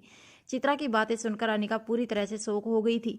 अनिका को समझ नहीं आ रहा था कि आखिर अनिका के कौन से ऐसे करीबी ने इस तरह की बात चित्रा को बताई थी। कौन था वह जो अनिका के भरोसेमंद होने के बावजूद अनिका के खिलाफ इस तरह की बातें फैला रहा था। चित्रा के जाने के बाद काफी देर से अनीता यही सोचती रही कि आखिर वह कौन हो सकता था जिसने चित्रा को इस तरह की इन्फॉर्मेशन दी थी। अनिका चाहती तो अगले ही पल चित्रा को अपने काम से निकलवा सकती थी, मगर अनिका अच्छी तरह से जानती थी कि चित्रा को किसी ने मिसगाइड किया था, जिसकी वजह से चित्रा अपनी इम्पेशेंट होकर अनिका के साथ इस तरह से बातें कर रही थी। मगर कहीं ना कहीं चित्रा को मारवा ग्रुप ऑफ इंडस्ट्री से काफी लगाव था, इसीलिए चित्रा ने हिम्मत करके अपनी ही बॉस के साथ इस तरह की बात की थी। अगले 2 दिनों तक अनिका यही सोचती रही कि वह किस तरह से लंदन पहुंचकर V16 पावर ड्रग हासिल करे। साथ ही साथ अनिका के मन में चित्रा की कही हुई बातें भी दौड़ रही थी। अनिका जानना चाहती थी कि आखिर कौन था वह जो अनिका के साथ रहकर अनिका का दोस्त बनकर अनिका के बारे में इस तरह की बातें फैला रहा था। ऑफिस के लोग अब अनिका के साथ ज्यादा बहस नहीं करना चाहते थे, क्योंकि वह जानते थे कि अनिका ने 2 दिन का टाइम मांगा था। अगले दिन भी सोने के दाव में भारी गिरावट हुई थी। लोगों का गुस्सा और इरिटेशन अनिका के लिए बढ़ने लगे थे। मीडिया पर भी अनिका के बारे में तरह तरह की बातें कही जा रही थी, मगर अनिका इन सब बातों को बिल्कुल अनसुना कर देती थी। 2 दिन बाद मारवा हाउस में सुबह के 6 बजे अचानक अनिका की आंखें खुली। अनिका के कमरे के दरवाजे पर कोई जोर जोर से नॉक कर रहा था। शायद घर में किसी तरह की इमरजेंसी होगी, इसीलिए आधी नींद से जागकर अनिका ने बेडरूम का दरवाजा खोला। जैसे ही अनिका ने दरवाजा खोला, अनिका ने देखा कि दादी माँ व्हील चेयर पर बैठी अनिका का दरवाजा अपनी छड़ी से नोक कर रही थी। अनिका को देखते ही दादी माँ ने अनिका से कहा, सुबह के 6 बज गए हैं, तुम शायद भूल गई हो मैंने तुमसे 2 दिन पहले क्या कहा था। अनिका को तभी अचानक याद आया कि दादी माँ 2 दिन पहले उनसे मिलने आई थी। तभी दादी माँ ने अनिका से कहा था कि उसे अब हर रोज 6 बजे उठना होगा और एक्सरसाइज करनी है, अपनी सेहत का ध्यान रखना है। दादी माँ को सुबह 6 बजे अपने कमरे के बाहर देखकर अनिका हैरान हो गई। अनिका ने कभी एक्सपेक्ट नहीं किया था कि अपनी बात मनवाने के लिए दादी माँ इस तरह से खुद अनिका को जगाने आएंगी। कोई और होता तो शायद अनिका ने दरवाजा बंद कर लिया होता, मगर अनिका जानती थी कि बूढ़ी दादी माँ इस वक्त सिर्फ अपने पोते की माँ को उस लायक बनाना चाहती थी कि वह परिवार और कंपनी की जिम्मेदारियां अच्छी तरह से निभा सकती है। अनिका अच्छी तरह से जानती थी कि बूढ़ी दादी माँ किस तरह की इमोशन से गुजर रही थी। रोहित की मौत की खबर ने दादी माँ को पूरी तरह से तोड़कर रख दिया था। दादी माँ का शरीर और चेहरा पहले से काफी ज्यादा कमजोर नजर आने लगा था, इसीलिए बिना किसी आर्गुमेंट के अनिका ने अपना सर झुकाकर दादी माँ से कहा, बताइए क्या करना है मुझे। इस बात पर दादी माँ ने कहा, चलो मेरे साथ, हम नीचे गार्डन में जाएंगे। अनिका भी दादी माँ के इशारे पर दादी माँ का पीछा करते हुए नीचे गार्डन में पहुंची। मारवा हाउस के गार्डन में एक बड़ा सा जॉगिंग ट्रैक बनाया गया था। घर के सारे मेंबर उसी जॉगिंग ट्रैक का इस्तेमाल किया करते थे। मारवा हाउस में हर तरफ फैसिलिटीज अवेलेबल थी। स्विमिंग पूल से लेकर जिम तक हर चीज घर के अंदर ही बनाई गई थी। मारवा खानदान के लोगों को किसी भी चीज के लिए बाहर मेंबरशिप लेने की कोई जरूरत नहीं थी।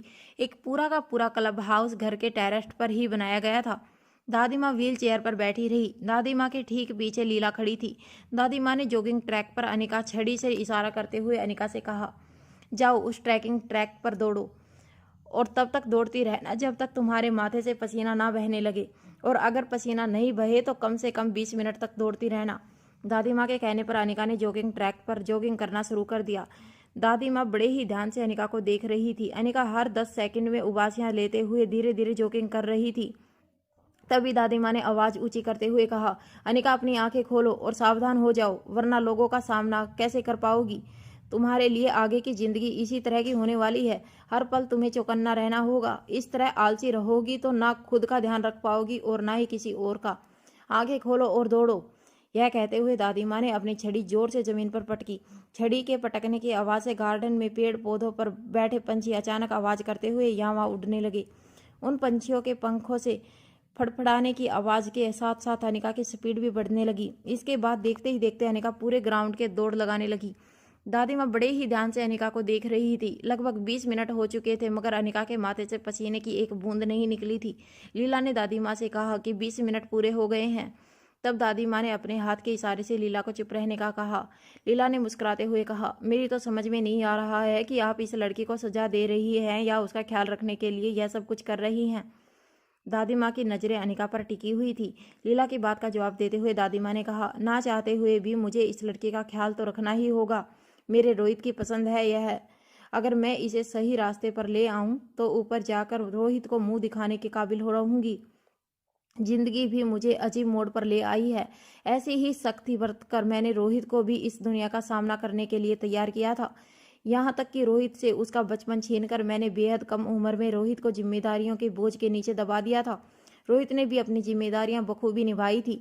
जब रोहित बड़ा हुआ और लोग उसकी तारीफ करने लगे, तब कहीं ना कहीं मेरा सर फक्र से ऊंचा हो गया था। मुझे ऐसा लगता है जैसे वह तारीफ मेरे लिए की जा रही थी, मेरी परवरिश के लिए की जा रही थी। मगर मैं नहीं जानती थी कि आज मुझे यह दिन भी देखना पड़ेगा कि रोहित, जिसके भविष्य के लिए मैं यह सब कुछ कर रही थी, वह मेरे वर्तमान से हमेशा हमेशा के लिए चला जाएगा। अगर मुझे पहले ही पता होता कि आगे कुछ कहने से पहले दादी माँ ने अपना सर झुका लिया। दादी माँ आंसू नहीं बहाना चाहती थी, खासकर तब जब बाकी लोगों की नज़र दादी माँ पर थी। अपने इमोशंस पर काबू करते हुए दादी माँ ने लीला से कहा, बच्चों पर पढ़ाई का बोझ डालकर माँ बाप बच्चों को दुनिया से लड़ने की ताकत देना चाहते हैं, मगर वही बच्चा जब बीमार पड़ जाता है तब वही माँ बाप सोचने लगते हैं कि हमारा बच्चा चाहे परीक्षा में फेल हो जाए, बस किसी तरह हमारा बच्चा जिंदा रहे। जो करना चाहे कर सकता है, चाहे मर्जी पढ़ाई करे, चाहे मर्जी वो ना पढ़ाई करे। बड़ी नौकरी तो दूर की बात है, माँ बाप ये सोचने लगते हैं कि किसी तरह हमारा बच्चा बीमारी से बाहर निकल जाए तो सारी जिंदगी उसे बैठाकर खिलाएंगे, कभी कोई काम करने के लिए नहीं कहेंगे। वो कहते हैं ना, ऊपर वाले की लाठी में आवाज़ नहीं होती, पल भर में इंसान की सोच बदल कर रख देती है। आज जब मेरा रोहित मुझसे छीन लिया गया है तो मैं तो बस सिर्फ इतना ही सोचती हूँ कि चाहे रोहित कंपनी की जिम्मेदारियां संभालने के काबिल ना होता, चाहे रोहित इतना काबिल ना होता, बस मेरा रोहित मेरे साथ होता। लीला अच्छी तरह से जानती थी कि दादी माँ के लिए रोहित की मौत बर्दाश्त कर पाना बेहद मुश्किल था, मगर वह ये जानती थी कि दादी माँ के लिए इतना मानसिक तनाव भी सही नहीं था। इसीलिए दादी माँ के कंधे पर हाथ रखते हुए लीला ने कहा, मगर दादी माँ, अब आपको यह सोचना है कि अब आप रोहित के लिए क्या कर सकती हैं। रोहित जिनसे प्यार करता था, आप उन्हें कैसे जिंदगी देना चाहती हैं, अब यह सोचना है आपको। लीला की बात सुनते ही दादी माँ ने फिर से अनिका पर अपनी नजरें डाली। अनिका के चेहरे पर अभी भी पसीना नजर नहीं आ रहा था। दादी माँ ने अपनी छड़ी फिर से जमीन पर पटकते हुए ऊंची आवाज में अनिका से कहा, अनिका रुक जाओ, बहुत हो चुका। अनिका को दौड़ते हुए 25 मिनट हुए थे। अनिका के लिए तो यह सिर्फ वार्म अप था, अभी असली एक्सरसाइज शुरू ही नहीं हुई थी। जब अनिका धीरे से जॉगिंग करते हुए दादी माँ के पास आकर खड़ी हुई तो दादी माँ ने कहा, आज पहला दिन है तुम्हारा, ज़्यादा अपने आप को खींचने से शरीर में प्रॉब्लम हो सकती है। धीरे धीरे जॉगिंग का टाइम बढ़ाते रहना, आज के लिए इतना काफ़ी है। इसके बाद दादी माँ ने गौर से अनिका को ऊपर से नीचे तक देखा और कहा, जरा देखो अपने आप को, कितनी दुबली पतली हो, इतनी कमज़ोर हो, ना कोई एक्सरसाइज करती हो, ना ही ठीक से खाना खाती हो। ऐसे में तुम इतनी सारी जिम्मेदारियां कैसे निभा सकती हो। तुम्हारे लिए नाश्ता लगवा दिया है। वहाँ दादी माँ सोच रही थी कि अनिका के लिए इतनी एक्सरसाइज करना सही नहीं होगा, मगर वहीं अनिका मन ही मन सोच रही थी कि दादी माँ को खुश करना तो बेहद आसान है। अगर 20-25 मिनट की एक्सरसाइज से दादी माँ मान जाती हैं तो यह काम तो अनिका के लिए चुटकी बजाने जितना आसान था। दादी माँ अनिका को अपने साथ डाइनिंग हॉल में ले गई। अनिका ने देखा कि डाइनिंग टेबल पर पहले से ही काफ़ी सारी खाने पीने की चीज़ें सजाई गई थी, कई सारे जूस, बॉइल्ड एग्स और अलग अलग प्रकार के सैलेड। दादी माँ के इशारे से अनिका को एक चेयर पर बैठने के लिए कहा। अनिका चुपचाप दादी माँ के इंस्ट्रक्शन फॉलो करते हुए चेयर पर जाकर बैठ गई। अनिका के बैठते ही नौकरों ने अनिका के सामने एक बड़ी सी प्लेट रख दी और एक के बाद एक अनिका के लिए स्पेशली तैयार की हुई हर चीज़ अनिका की प्लेट में सजाई जाने लगी। ज़्यादा करके नाश्ते में अनिका के लिए सिर्फ न्यूट्रिशियस चीज़ें रखी गई थी। अनिका के अलग अलग बाउल्स में नज़र डालने के बाद एक नौकर से पूछा, यह क्या सारी उबली हुई सब्जी बनाई है? क्या नाश्ते में इसी तरह का नाश्ता करते हैं मारवा परिवार वाले? अनिका के सवाल पर नौकर परेशान हो गया कि वह अनिका को क्या जवाब दे। नौकर काफ़ी कंफ्यूज लग रहा था। नौकर की नज़रें दादी माँ से जाकर टकराई। दादी माँ ने अपनी गहरी आवाज़ में अनिका से कहा, लोगों के लिए जो नाश्ता बनेगा वह उन्हें सर्व किया जाएगा। तुम्हारे लिए जो नाश्ता बना है वह तुम्हें सर्व होगा। आखिर तुम्हें इसी तरह का नाश्ता करना है। तुम्हारी सेहत के लिए जो जो अच्छी चीज़ें हैं वह तुम्हें खिलाई जाएंगी। इतनी दुबली पतली रहोगी तो आने वाली मुसीबतों का कैसा सामना करोगी। इतना याद रखना, जब रोहित तुम्हारे साथ नहीं है, इसीलिए बच्चों के लिए अब तुम ही उनकी माँ हो और तुम ही उनके पिता। जब तक आर्यन को तुम इस परिवार की और मारवा ग्रुप ऑफ इंडस्ट्री की बागडोर नहीं सौंप देती, तब तक तुम्हें अपने आप को संभालना है। यह मत समझना कि मुझे तुमसे प्यार है। मैंने जो जिम्मेदारी तुम्हें सौंपी है उसे पूरा करने के लिए तुम्हारा सेहतमंद रहना बहुत जरूरी है। अनिका को समझ नहीं आ रहा था कि दादी माँ अनिका को डांट रही थी या अनिका से प्यार जता रही थी। मगर जो भी हो, अनिका इस वक्त अपने दिमाग में चल रही बातों से किसी भी तरह की कमेंट नहीं करना चाहती थी। इसीलिए अपनी प्लेट में पड़ा नाश्ता करने के बाद अनिका अपने बेडरूम में चली गई। अनिका के जाने के बाद दादी माँ ने लीला से कहा, नौकरों से कह दो कि आज मैं हेड ऑफिस जाने वाली हूँ, मेरे जाने की सारी तैयारियां कर दी जाएं। दादी माँ की बात सुनकर लीला हैरान हो गई। उसने दादी माँ से पूछा, लेकिन आप ऑफिस जाना क्यों चाहती हैं? दादी माँ ने लीला की ओर देखकर कहा, तुम शायद भूल रही हो, अनिका ने 2 दिन का टाइम मांगा था लोगों से और आज वो 2 दिन पूरे हो रहे हैं। आज अनिका के लिए मारवा ग्रुप ऑफ इंडस्ट्री में एक बहुत बड़ा दिन है। आज जब लगातार तीसरे दिन सोने का भाव गिरेगा तो उसके साथ साथ अनिका पर मुसीबतों का एक बहुत बड़ा पहाड़ टूटेगा और ऐसे वक्त में मैं अनिका के साथ रहना चाहती हूँ।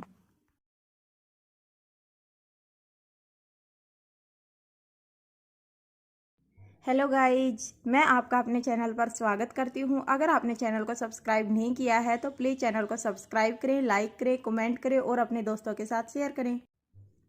दादी माँ ने लीला से कहा कि अनिका ने उनसे 2 दिन की मोहलत मांगी थी और आज वो दिन पूरे होने वाले थे। बाजार खोलते ही पता चलने वाला था कि अनिका और रुचित के बीच में लगी शर्त कौन जीता था।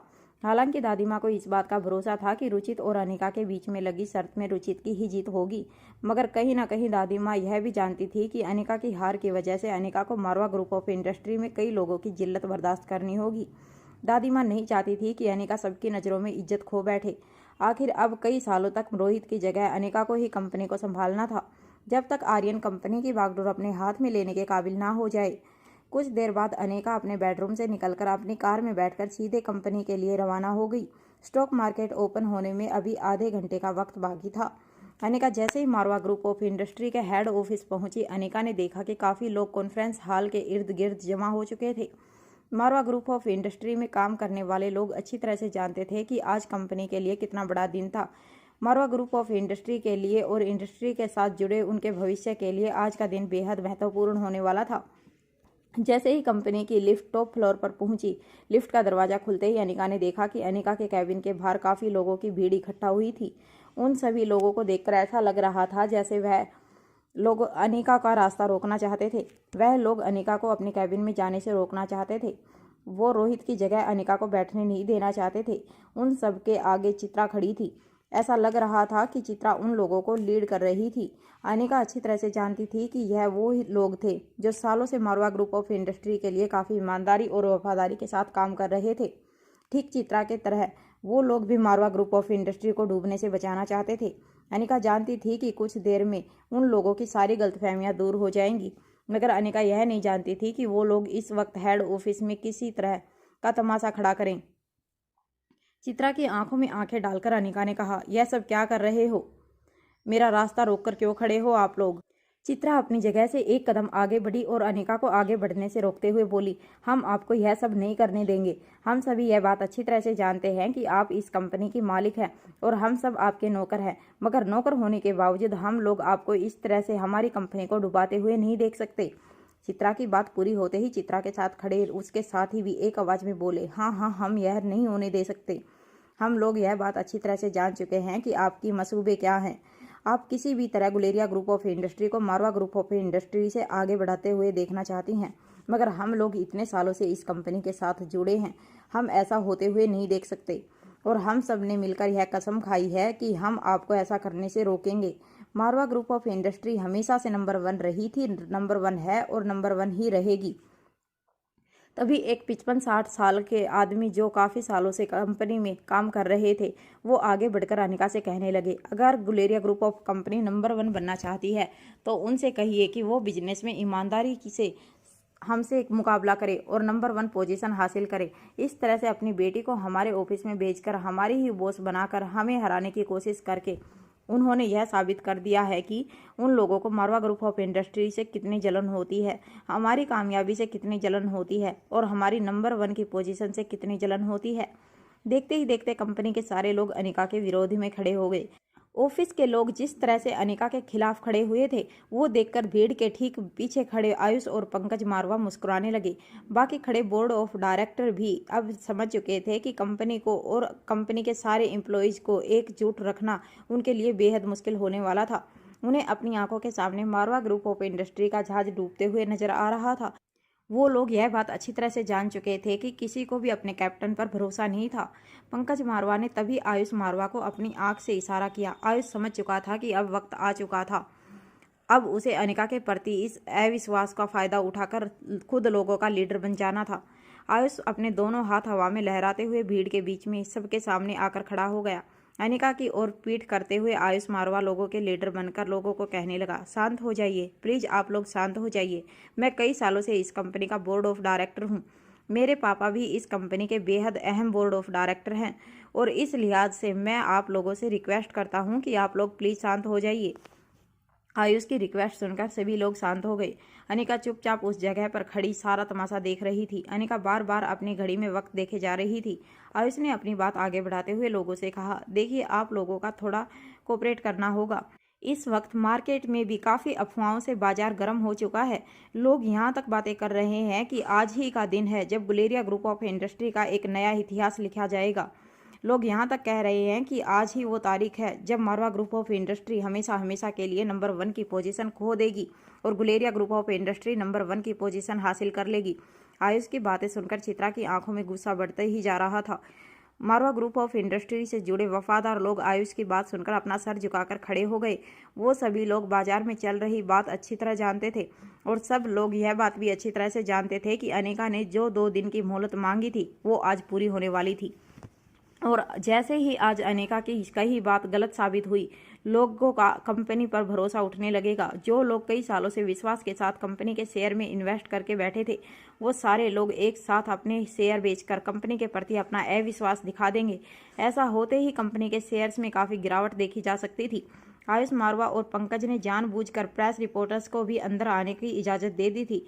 देश के लीडिंग न्यूज़ चैनल से जुड़े कुछ रिपोर्टर्स कैमरामैन के साथ अंदर आने में कामयाब हो चुके थे और वह अपने कैमरा में यह सारी बातें लाइव रिकॉर्ड कर रहे थे। आयुष अब अच्छी तरह से जान चुका था कि वो लोगों का विश्वास जीतने में कामयाब हो चुका था। लोगों को पूरी तरह से अपने कंट्रोल में लेने के बाद आयुष धीरे से अनिका की तरफ मुड़ा और कहने लगा, बस हो गया अनिका, तुम्हारे झूठ से पर्दा उठ चुका है। अब यह नाटक बंद करो। हम लोग जान चुके हैं कि तुम्हारे दिल में असली मसूदे क्या हैं। जाकर बता देना अपने आकाश गुलेरिया से कि इस तरह की हरकत करके वो हमें नीचा नहीं दिखा सकता।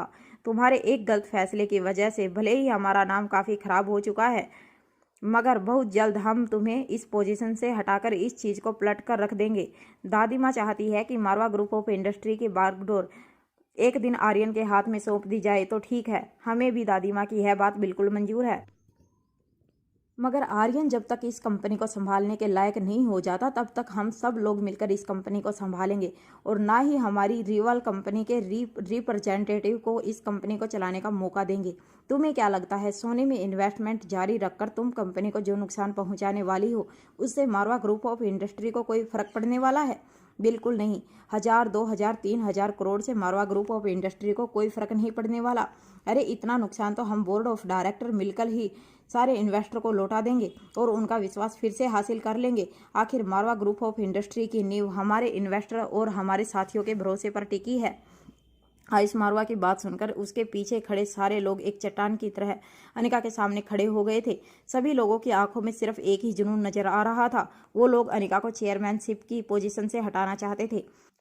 जब आयुष को ये लगने लगा कि उसने लोगों का भरोसा हासिल कर लिया था और पूरी सिचुएशन उसके हाथ में थी, तब अनिका ने बहुत ही कैजुअली अपने हाथ में पहनी घड़ी में वक्त देखा और आयुष की ओर देखकर कहा, मैंने जो ऑफिस के स्टाफ से मोहलत मांगी थी वो 2 दिनों तक की थी और अभी शेयर बाजार खुलने में 5 मिनट का वक्त बाकी है।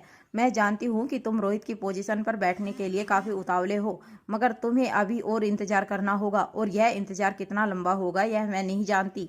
अनिका की बातों में सीरियसनेस सुनकर आयुष के चेहरे पर गुस्सा साफ नजर आने लगा था, मगर अपने गुस्से को कंट्रोल करते हुए आयुष ने अनिका से कहा, तुम तो ऐसी बातें कर रही हो जैसे 5 मिनट के बाद कोई चमत्कार हो जाएगा। सूरज पूर्व की जगह पश्चिम से उगने वाला है। मैं अच्छी तरह से जानता हूँ कि तुम कुछ देर बाद क्या कहने वाली हो। सोने के भाव में जो गिरावट देखी जाएगी और लोगों का हमारी कंपनी पर से जो भरोसा उठ जाएगा और इसी वजह से शेयर बाजार में हमारी कंपनी के शेयर्स की कीमत धड़ाधड़ गिरती जाएगी और प्रॉफिट होगा गुलेरिया ग्रुप ऑफ इंडस्ट्री को। देखो यह बात सब लोग अच्छी तरह से जानते हैं कि मेरे और रोहित के बीच में पर्सनल संबंध कुछ खास अच्छे नहीं थे, मगर यह बात भी सभी लोग अच्छी तरह से जानते हैं कि मेरे और रोहित के अंदर एक कॉमन बात जरूर थी। और वह यह है कि हम दोनों ही मारवा ग्रुप ऑफ इंडस्ट्री का भला चाहते हैं। अब रोहित के जाने के बाद रोहित की सारी जिम्मेदारियां मुझे ही अपने कंधों पर उठानी होगी। रोहित ने, मेरे पापा ने और मेरे खानदान के बाकी बड़े बुजुर्गों ने बड़ी ही मेहनत के साथ और बड़ी लगन के साथ इस कंपनी को इस मुकाम पर पहुंचाया है। इतनी आसानी से गुलेरिया ग्रुप ऑफ इंडस्ट्री हमारी कंपनी के पोजीशन को हथियाने में कामयाब नहीं होगी। जब आयुष यह सारी बातें कह रहा था तब अनिका अपने मोबाइल स्क्रीन पर कुछ चेक कर रही थी। जैसे ही स्टॉक मार्केट ओपन हुआ, अनिका के चेहरे पर मुस्कान आ गई।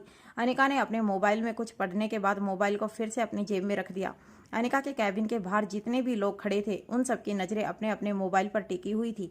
सभी लोग जानते थे कि बाजार खुलते ही सोने का भाव गिर जाएगा और साथ ही साथ अनिका अपनी शर्त हार जाएगी, जिसके बाद बड़ी आसानी से अनिका को चेयरमैनशिप की पोजीशन से हटा दिया जाएगा।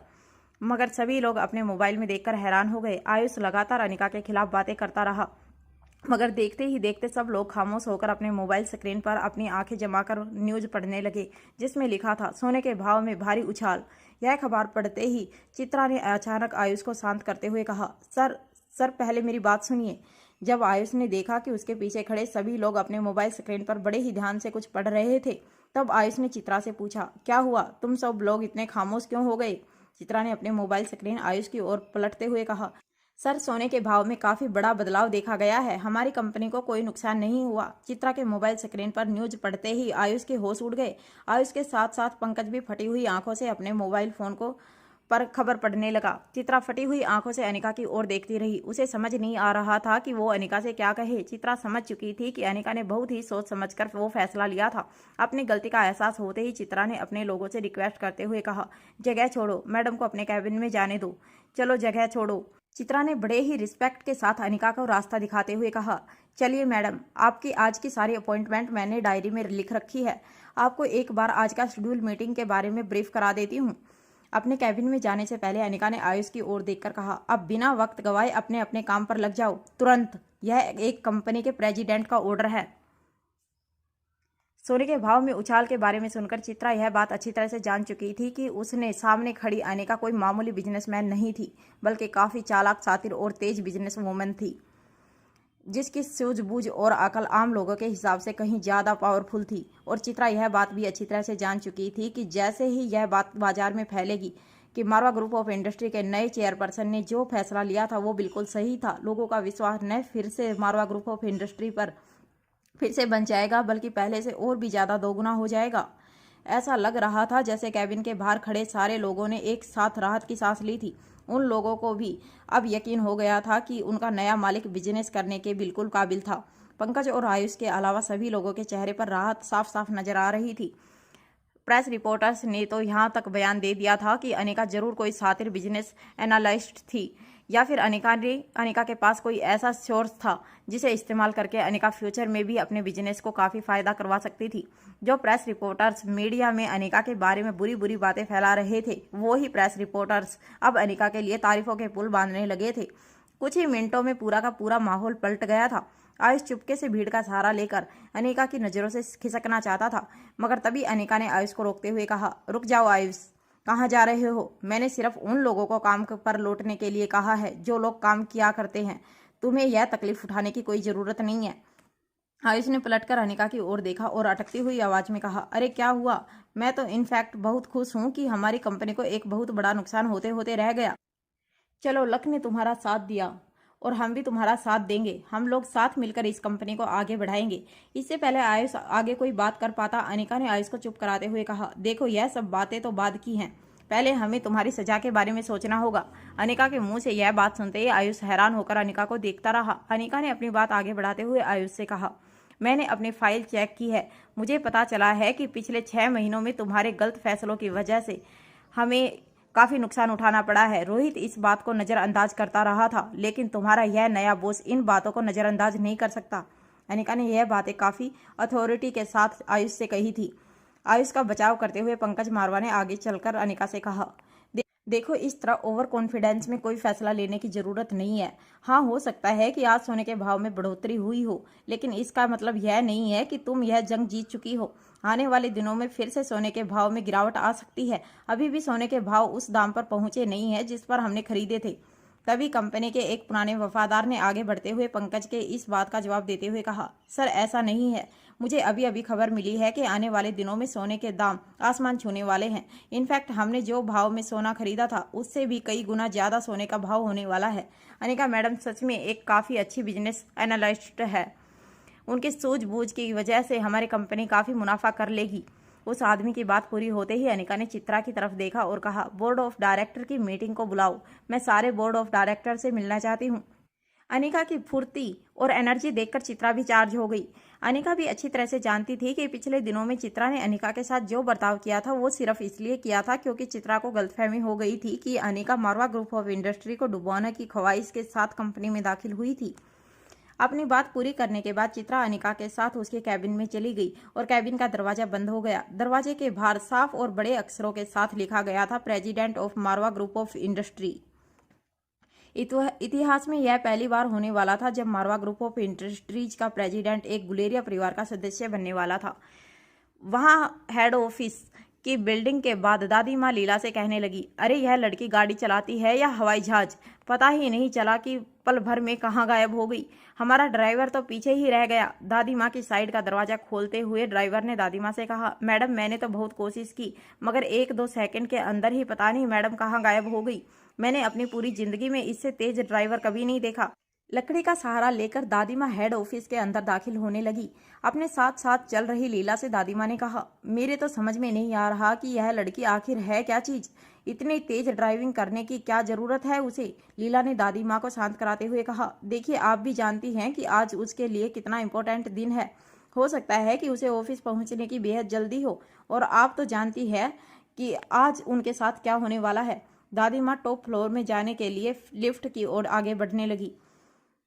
तभी दादी माँ ने देखा कि लिफ्ट का दरवाजा खुला और रुचित लिफ्ट के दरवाजे से बाहर निकलकर छुपके से एग्जिट की ओर आगे बढ़ रहा था।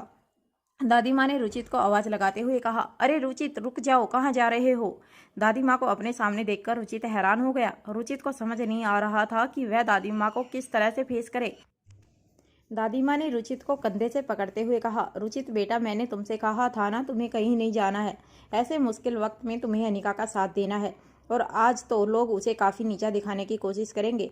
वो लड़की काफ़ी शर्मिंदगी महसूस करेगी मगर तुम्हें उसके साथ इस वक्त खड़े रहना है। चलो तुम मेरे साथ ऊपर। यह कहते हुए दादी माँ ने रुचित का हाथ पकड़ लिया और उसे लिफ्ट में अपने साथ अंदर ले गई। रुचित समझ नहीं पा रहा था कि वह दादी माँ को किस तरह बताए कि शर्त वो हार चुका था और अनिका की जीत हुई थी। लिफ्ट ऊपर जा रही थी और सारे रास्ते दादी माँ रुचित को सिर्फ यह समझा रही थी कि रुचित को किसी भी हालत में अनिका को छोड़कर नहीं जाना है। कुछ ही देर में लिफ्ट ऊपर टॉप फ्लोर पर पहुंच गई। लिफ्ट का दरवाजा खुलते ही दादी माँ बाहर निकली और सामने बैठे सारे लोग अपनी जगह से खड़े हो गए। दादी माँ को रिस्पेक्ट देते हुए चित्रा भी तेजी से चलते हुए दादी माँ के पास आई और कहने लगी, अरे मैडम आप यहाँ। दादी माँ भी चित्रा से 1-2 बार पहले मिली थी। दादी माँ अच्छी तरह से जानती थी कि चित्रा कंपनी की एक वफादार एम्प्लॉय थी। दादी माँ ने चित्रा से कहा, मैं अनिका से मिलना चाहती हूँ। दादी माँ की बात सुनते ही चित्रा ने भी बड़ी रिस्पेक्ट से जवाब देते हुए कहा, मैडम इस वक्त बोर्ड ऑफ डायरेक्टर की मीटिंग में बैठी हैं। चित्रा की बात सुनते ही दादी माँ ने चित्रा से कहा, मुझे अभी के अभी ले चलो इस मीटिंग में। मैं जानती हूँ कि इस वक्त वो लोग किसी भी तरह अनिका को उसकी पोजीशन से हटाने के लिए बेचैन हो रहे होंगे मगर अनिका की वजह से जो भी नुकसान हुआ है उसे मैं भरने के लिए तैयार हूँ। चाहे कुछ भी हो जाए, प्रेसिडेंट की पोजीशन पर अनिका ही बनी रहेगी। जैसे ही दादी माँ अपने कदम आगे बढ़ाने लगी, चित्रा ने दादी माँ को रोकते हुए कहा, अनिका मैडम की पोजीशन कोई नहीं छीन सकता। रोहित सर की कुर्सी पर सिर्फ अनिका मैडम बैठेंगी। यह बात अब पक्की हो चुकी है। दादी माँ और लीला चित्रा की बात सुनकर हैरान होकर एक दूसरे को देखने लगे। दादी माँ ने चित्रा की ओर देखकर कहा, यह क्या कह रही हो तुम? इतना बड़ा नुकसान होने के बावजूद यह लोग अनिका को स्वीकार करने के लिए तैयार हैं। नुकसान की भरपाई किसने की है? चित्रा ने दादी माँ को समझाते हुए कहा, मैडम जब कोई नुकसान हुआ ही नहीं है तो यह सारी बातें ही खड़ी नहीं होती हैं। इनफैक्ट अनिका मैडम की वजह से हमारी कंपनी को एक बहुत बड़ा फ़ायदा पहुंचने वाला है। आज सुबह मार्केट खुलते ही सोने के दाम बढ़ गए हैं। मैडम तो सचमुच काफ़ी अच्छी बिजनेस एनालिस्ट है। मार्केट के उतार चढ़ाव के बारे में उन्हें काफ़ी जानकारी है और उनकी इस नॉलेज का फ़ायदा हमारी कंपनी को बहुत जल्द होने वाला है। चित्रा की बातें सुनकर खुद दादी माँ हैरान थी। दादी माँ अच्छी तरह से जानती थी कि अनिका एक बेहतरीन डॉक्टर थी। अभी अभी दादी माँ ने अनिका की ड्राइविंग स्किल्स भी देख ली थी। अनिका को एक्सरसाइज करते हुए देखकर भी दादी माँ काफ़ी हैरान हो गई थी और अब दादी माँ के सामने अनिका का एक नया रूप नजर आ रहा था। कुछ देर बाद अचानक से दादी माँ के दिमाग एक बात बिजली की तरह चमकी। दादी माँ ने धीरे से अपनी नजरें अपने ठीक पीछे खड़े रुचित की ओर घुमाई। रुचित हड़बड़ाता हुआ दादी माँ के सामने आया। अपने चेहरे पर एक झूठी मुस्कान लाते हुए अटकती हुई आवाज में रुचित ने कहा, अरे वाह, यह तो काफी अच्छी खबर है। चलिए, यह तो बहुत अच्छा हुआ कि आज सोने के दाम में बढ़ोतरी देखी गई है। हो सकता है कि यह एक इत्तेफाक हो। आने वाले 2-3 दिनों में फिर से सोने के दाम घट सकते हैं। रुचित की बात को बीच में काटते हुए दादी माँ ने कहा, मगर तुमने तो कहा था कि तुमने बड़े बड़े बिजनेस एनालिस्ट्स के पास काफ़ी पैसे देकर यह जानकारी इकट्ठा की थी कि सोने के दाम और घटेंगे, तो फिर यह चमत्कार कहाँ से हो गया? दादी माँ की बात पर मुस्कुराते हुए रुचित ने कहा, सच में यह चमत्कार ही हुआ है। चलो, जो भी हुआ हमारी कंपनी के लिए तो फ़ायदा ही हुआ है। मगर आप फिक्र मत कीजिए, मैं अब अनिका मैडम के साथ कंधे से कंधा मिलाकर काम करूंगा। आप देख लेना, हम दोनों मिलकर एक दिन मारवा ग्रुप ऑफ इंडस्ट्री का नाम कहां से कहां पहुंचा देंगे। रुचित इसी तरह से बड़ी बड़ी बातें कहता रहा, जबकि दादी माँ का सर शर्म से झुक गया था। रुचित के ही कहने पर दादी माँ ने अनिका को खरी खोटी सुनाई थी। जब दादी माँ को अपने ही कहे हुए पर पछतावा हो रहा था, दादी माँ ने दबी हुई आवाज में चित्रा से कहा, जब तक अनिका फ्री नहीं हो जाती, मैं रोहित के कैबिन में बैठकर उसका इंतजार करूंगी और तुम सारे बेकार लोगों को इसी वक्त कंपनी से बाहर का रास्ता दिखा दो। चित्रा अच्छे से समझ गई थी कि दादी माँ का इशारा किस तरफ था। जैसे ही दादी माँ कैबिन के अंदर जाने लगी, रुचित जोर जोर से दादी माँ को आवाजें लगाने लगा, मगर दादी माँ बिना रोहित की आवाज़ सुने बिना ही कैबिन के अंदर चली गई। चित्रा ने सिक्योरिटी को बुलाकर रुचित को बाहर ले जाने का ऑर्डर दे दिया। वहाँ बोर्ड ऑफ डायरेक्टर की मीटिंग में अनिका रोहित की जगह पर सेंटर चेयर पर बैठी थी और सारे लोग अनिका के इर्द गिर्द बैठे हुए थे। सभी लोग बिल्कुल शांत थे और सभी लोग मीटिंग के शुरू होने का इंतजार कर रहे थे। अनिका टेबल पर पड़े अपने मोबाइल स्क्रीन पर देखकर कुछ टाइप कर रही थी। सभी लोग यह देखकर हैरान थे कि यह बोर्ड ऑफ डायरेक्टर्स की मीटिंग अचानक से क्यों बुलाई गई थी और आखिर इस मीटिंग का एजेंडा क्या था। अनिका का ध्यान पूरी तरह से अपने मोबाइल स्क्रीन पर था। अनिका की उंगलियां धीरे धीरे अपने आप ही टेबल पर टैप होने लगी थी। ऐसा लग रहा था जैसे अनिका किसी गहरी सोच में थी। पंकज मारवा और आयुष मारवा पहले से ही काफी शर्मिंदा थे। वो इस तरह से अनिका को बॉस की कुर्सी पर बैठा हुआ नहीं देख सकते थे। इसीलिए अपनी जगह से खड़े होते हुए पंकज ने अनिका से कहा, एक्सक्यूज मी, क्या हम जान सकते हैं कि हमें इस तरह से यहाँ क्यों बुलाया गया है? और अब बुलाने के बाद तुम कोई बातचीत क्यों नहीं कर रही हो? हमारा काफी काम अटका पड़ा है। हम सबको यहाँ रोके रखने का क्या मतलब हो सकता है? पंकज पर नजर पड़ते ही अनिका ने कहा, अरे हाँ, मतलब तो आपसे और आयुष से ही है। बस आप ही के लिए यह मीटिंग बुलाई गई है। अनिका की बात सुनते ही पंकज और आयुष हैरानी के साथ एक दूसरे को देखने लगे। बाकी सारे बोर्ड ऑफ डायरेक्टर भी जानना चाहते थे कि आखिर अनिका उन दोनों के बारे में आखिर क्या बात करना चाहती थी। तभी अनिका ने एक फाइल सबके सामने रखते हुए कहा, एक प्रेसिडेंट होने के नाते मेरा सबसे बड़ा फर्ज है कि मैं किसी भी तरह इस कंपनी को ज़्यादा से ज़्यादा मुनाफा करके दूं। और मुनाफा न सिर्फ बाहर बिजनेस करने से किया जा सकता है, बल्कि कंपनी के अंदर से होने वाले फंड्स की चोरी को भी रोक कर किया जा सकता है। जितना लॉस कम होगा उतना ही ज़्यादा मुनाफा होगा। यह तो बिजनेस का नियम है। तो मैं आप सबके सामने यह फाइल रख रही हूँ, जिसमें यह साफ लिखा गया है कि जब यह गोल्ड रिजर्व्स खरीदे गए थे तब सिर्फ 400 करोड़ की इन्वेस्टमेंट किया गया था। उसके बाद पंकज जी ने 800 करोड़ के पर्सनल इन्वेस्टमेंट से अपने खुद के लिए गोल्ड रिजर्व खरीदे थे। मगर कुछ दिनों के बाद वो सारे के सारे 800 करोड़ के गोल्ड रिजर्व अचानक ही कंपनी के नाम कर दिए गए। अब मैं यह जवाब जानना चाहती हूँ कि ऐसा क्यों हुआ और ऐसा करने से मिस्टर पंकज मारवा और आयुष मारवा को क्या हासिल होने वाला था। आयुष मारवा और पंकज मारवा ने कंपनी के साथ जो गद्दारी करने की कोशिश की थी उसके सारे सबूत एक फाइल में रखकर अनिका ने सभी के सामने रख दिए थे। आयुष और पंकज अपने सामने फाइल देखकर चौंक गए। उन्हें समझ नहीं आ रहा था कि अनिका को यह सारी बातें कैसे पता चली थी और यह सबूत अनिका के पास कहाँ से आए थे। सारे ट्रांजैक्शन आयुष के नाम से किए गए थे, इसीलिए सारे सबूत भी आयुष के खिलाफ ही थे। आयुष भी अब अच्छी तरह से जान चुका था कि डिफेंस करने के लिए अब उसके पास कोई रास्ता नहीं था। आयुष के बैंक ट्रांजैक्शन और सारी डीलिंग सब कुछ साफ साफ नजर आ रहे थे। हैरान आयुष ने अनिका की ओर देखकर पूछा, मगर तुम्हें इन सब बातों के बारे में कहाँ से पता चला? तुम्हारे पास यह फाइल कहाँ से आई? मेरे बैंक से ट्रांजैक्शन के बारे में तुम्हें कैसे पता चला? आयुष के चेहरे पर घबराहट अब बढ़ने लगी थी। आयुष काफ़ी पैनिक हो चुका था। अपनी जगह पर बैठी अनिका बिल्कुल शांति से अपने चेहरे पर हल्की सी मुस्कान लाते हुए कहने लगी, देखो, शायद तुम एक बात नहीं जानते कि मैं एक डॉक्टर हूँ, मगर साथ साथ मैं एक कंप्यूटर एक्सपर्ट भी हूँ। मैं काफ़ी अच्छे से हैकिंग करना जानती हूँ और इसीलिए तुम्हारे बैंक के सिस्टम को हैक करके मैंने तुम्हारे अकाउंट की सारी डिटेल्स निकाली। तुम्हारे अकाउंट की डिटेल्स देखने के बाद मुझे इस बात का एहसास हुआ कि तुम कंपनी के ही खिलाफ काम कर रहे हो। जिस दिन कंपनी के अकाउंट से 400 करोड़ के गोल्ड रिजर्व खरीदे गए, ठीक उसके एक दिन बाद तुमने अपने अकाउंट से 800 करोड़ के गोल्ड रिजर्व खरीदे। उसके बाद लगातार सोने के भाव में गिरावट होने लगी, इसीलिए कुछ दिनों बाद तुम अपने नुकसान को कम करने के लिए अपने हिस्से के गोल्ड रिजर्व को बेचना चाहते थे। ठीक उसी वक्त रोहित की मौत की खबर आई और तुमने इस बात का फायदा उठाते हुए बड़ी ही आसानी से अपने गोल्ड रिजर्व को कंपनी के लिए की गई इन्वेस्टमेंट में दिखाकर कंपनी के अकाउंट में शिफ्ट कर दिया, ताकि तुम्हें हुए सारे नुकसान की भरपाई कंपनी करे। अनिका की सफाई सुनकर सारे के सारे बोर्ड ऑफ डायरेक्टर हैरान रह गए। पंकज और आयुष मारवा दोनों के माथे से पसीना छूटने लगा था। अनिका ने सबके सामने उन्होंने किए घोटाले के सबूत रख दिए थे। रोहित ने पहले ही पंकज के पास से सारे पावर छीनकर उसे बोर्ड ऑफ डायरेक्टर का एक इनएक्टिव मेंबर बना दिया था और अब अनिका ने सबके सामने आयुष को बेनकाब करके मारवा ग्रुप ऑफ इंडस्ट्री में बाप बेटे दोनों की पोजीशन को खतरे में डाल दिया था। आयुष के चेहरे पर अब घबराहट साफ नजर आने लगी थी। उसे समझ नहीं आ रहा था कि वो किस तरह से रिएक्ट करे।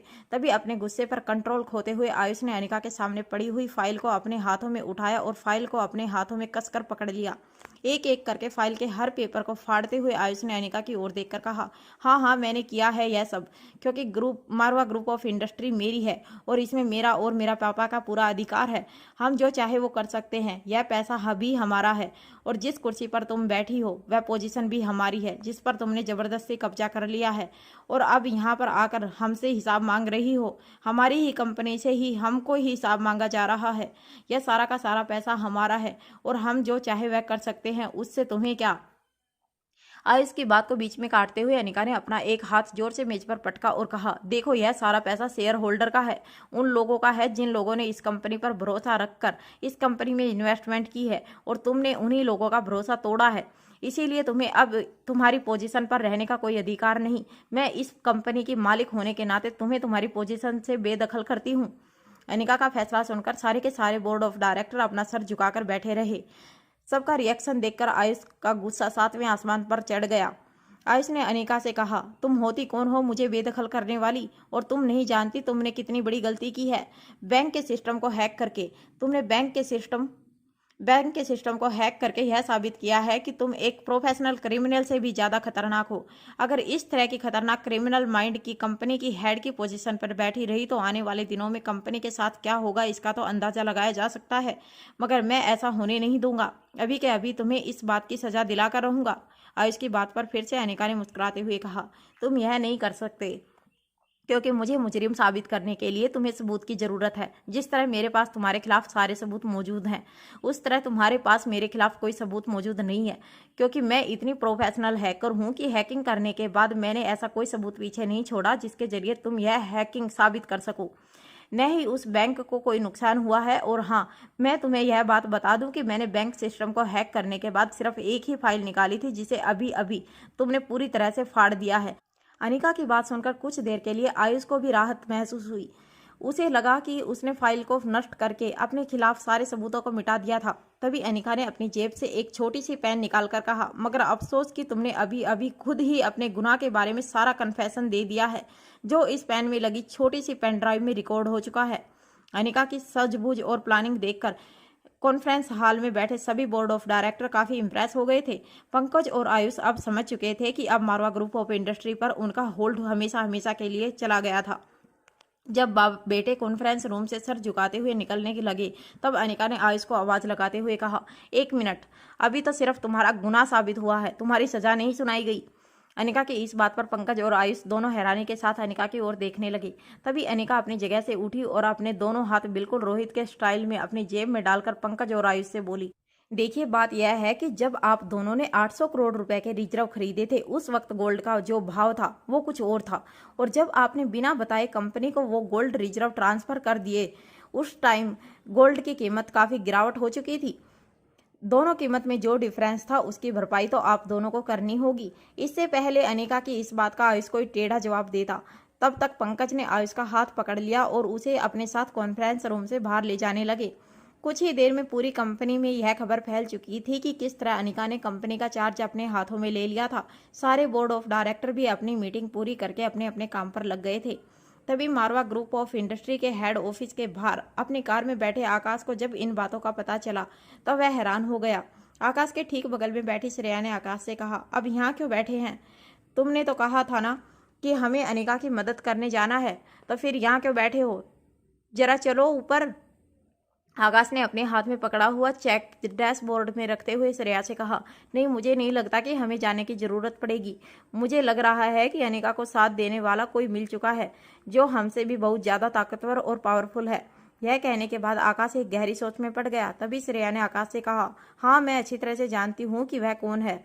आकाश इस बार हैरानी से श्रेया को देखने लगा। श्रेया ने अपनी बात आगे बढ़ाते हुए आकाश से कहा, उसकी बेंगलोर वाली जो मौसी है वो भी बहुत पावरफुल है, काफ़ी पैसे वाली है। यहाँ तक कि वो बेंगलोर वाली मौसी की पहुँच यूरोप की यूरोल फैमिली के साथ भी है। हो सकता है कि उन्होंने ही अनिका की मदद की हो। आकाश दरअसल किसी और के बारे में सोच रहा था। अपने दिल की बात अपने दिल में दबाते हुए आकाश ने कहा, हाँ, हो सकता है कि उसकी मौसी ने ही उसकी मदद की हो। चलो, इस वक्त अनिका को हमारी मदद की कोई ज़रूरत नहीं है।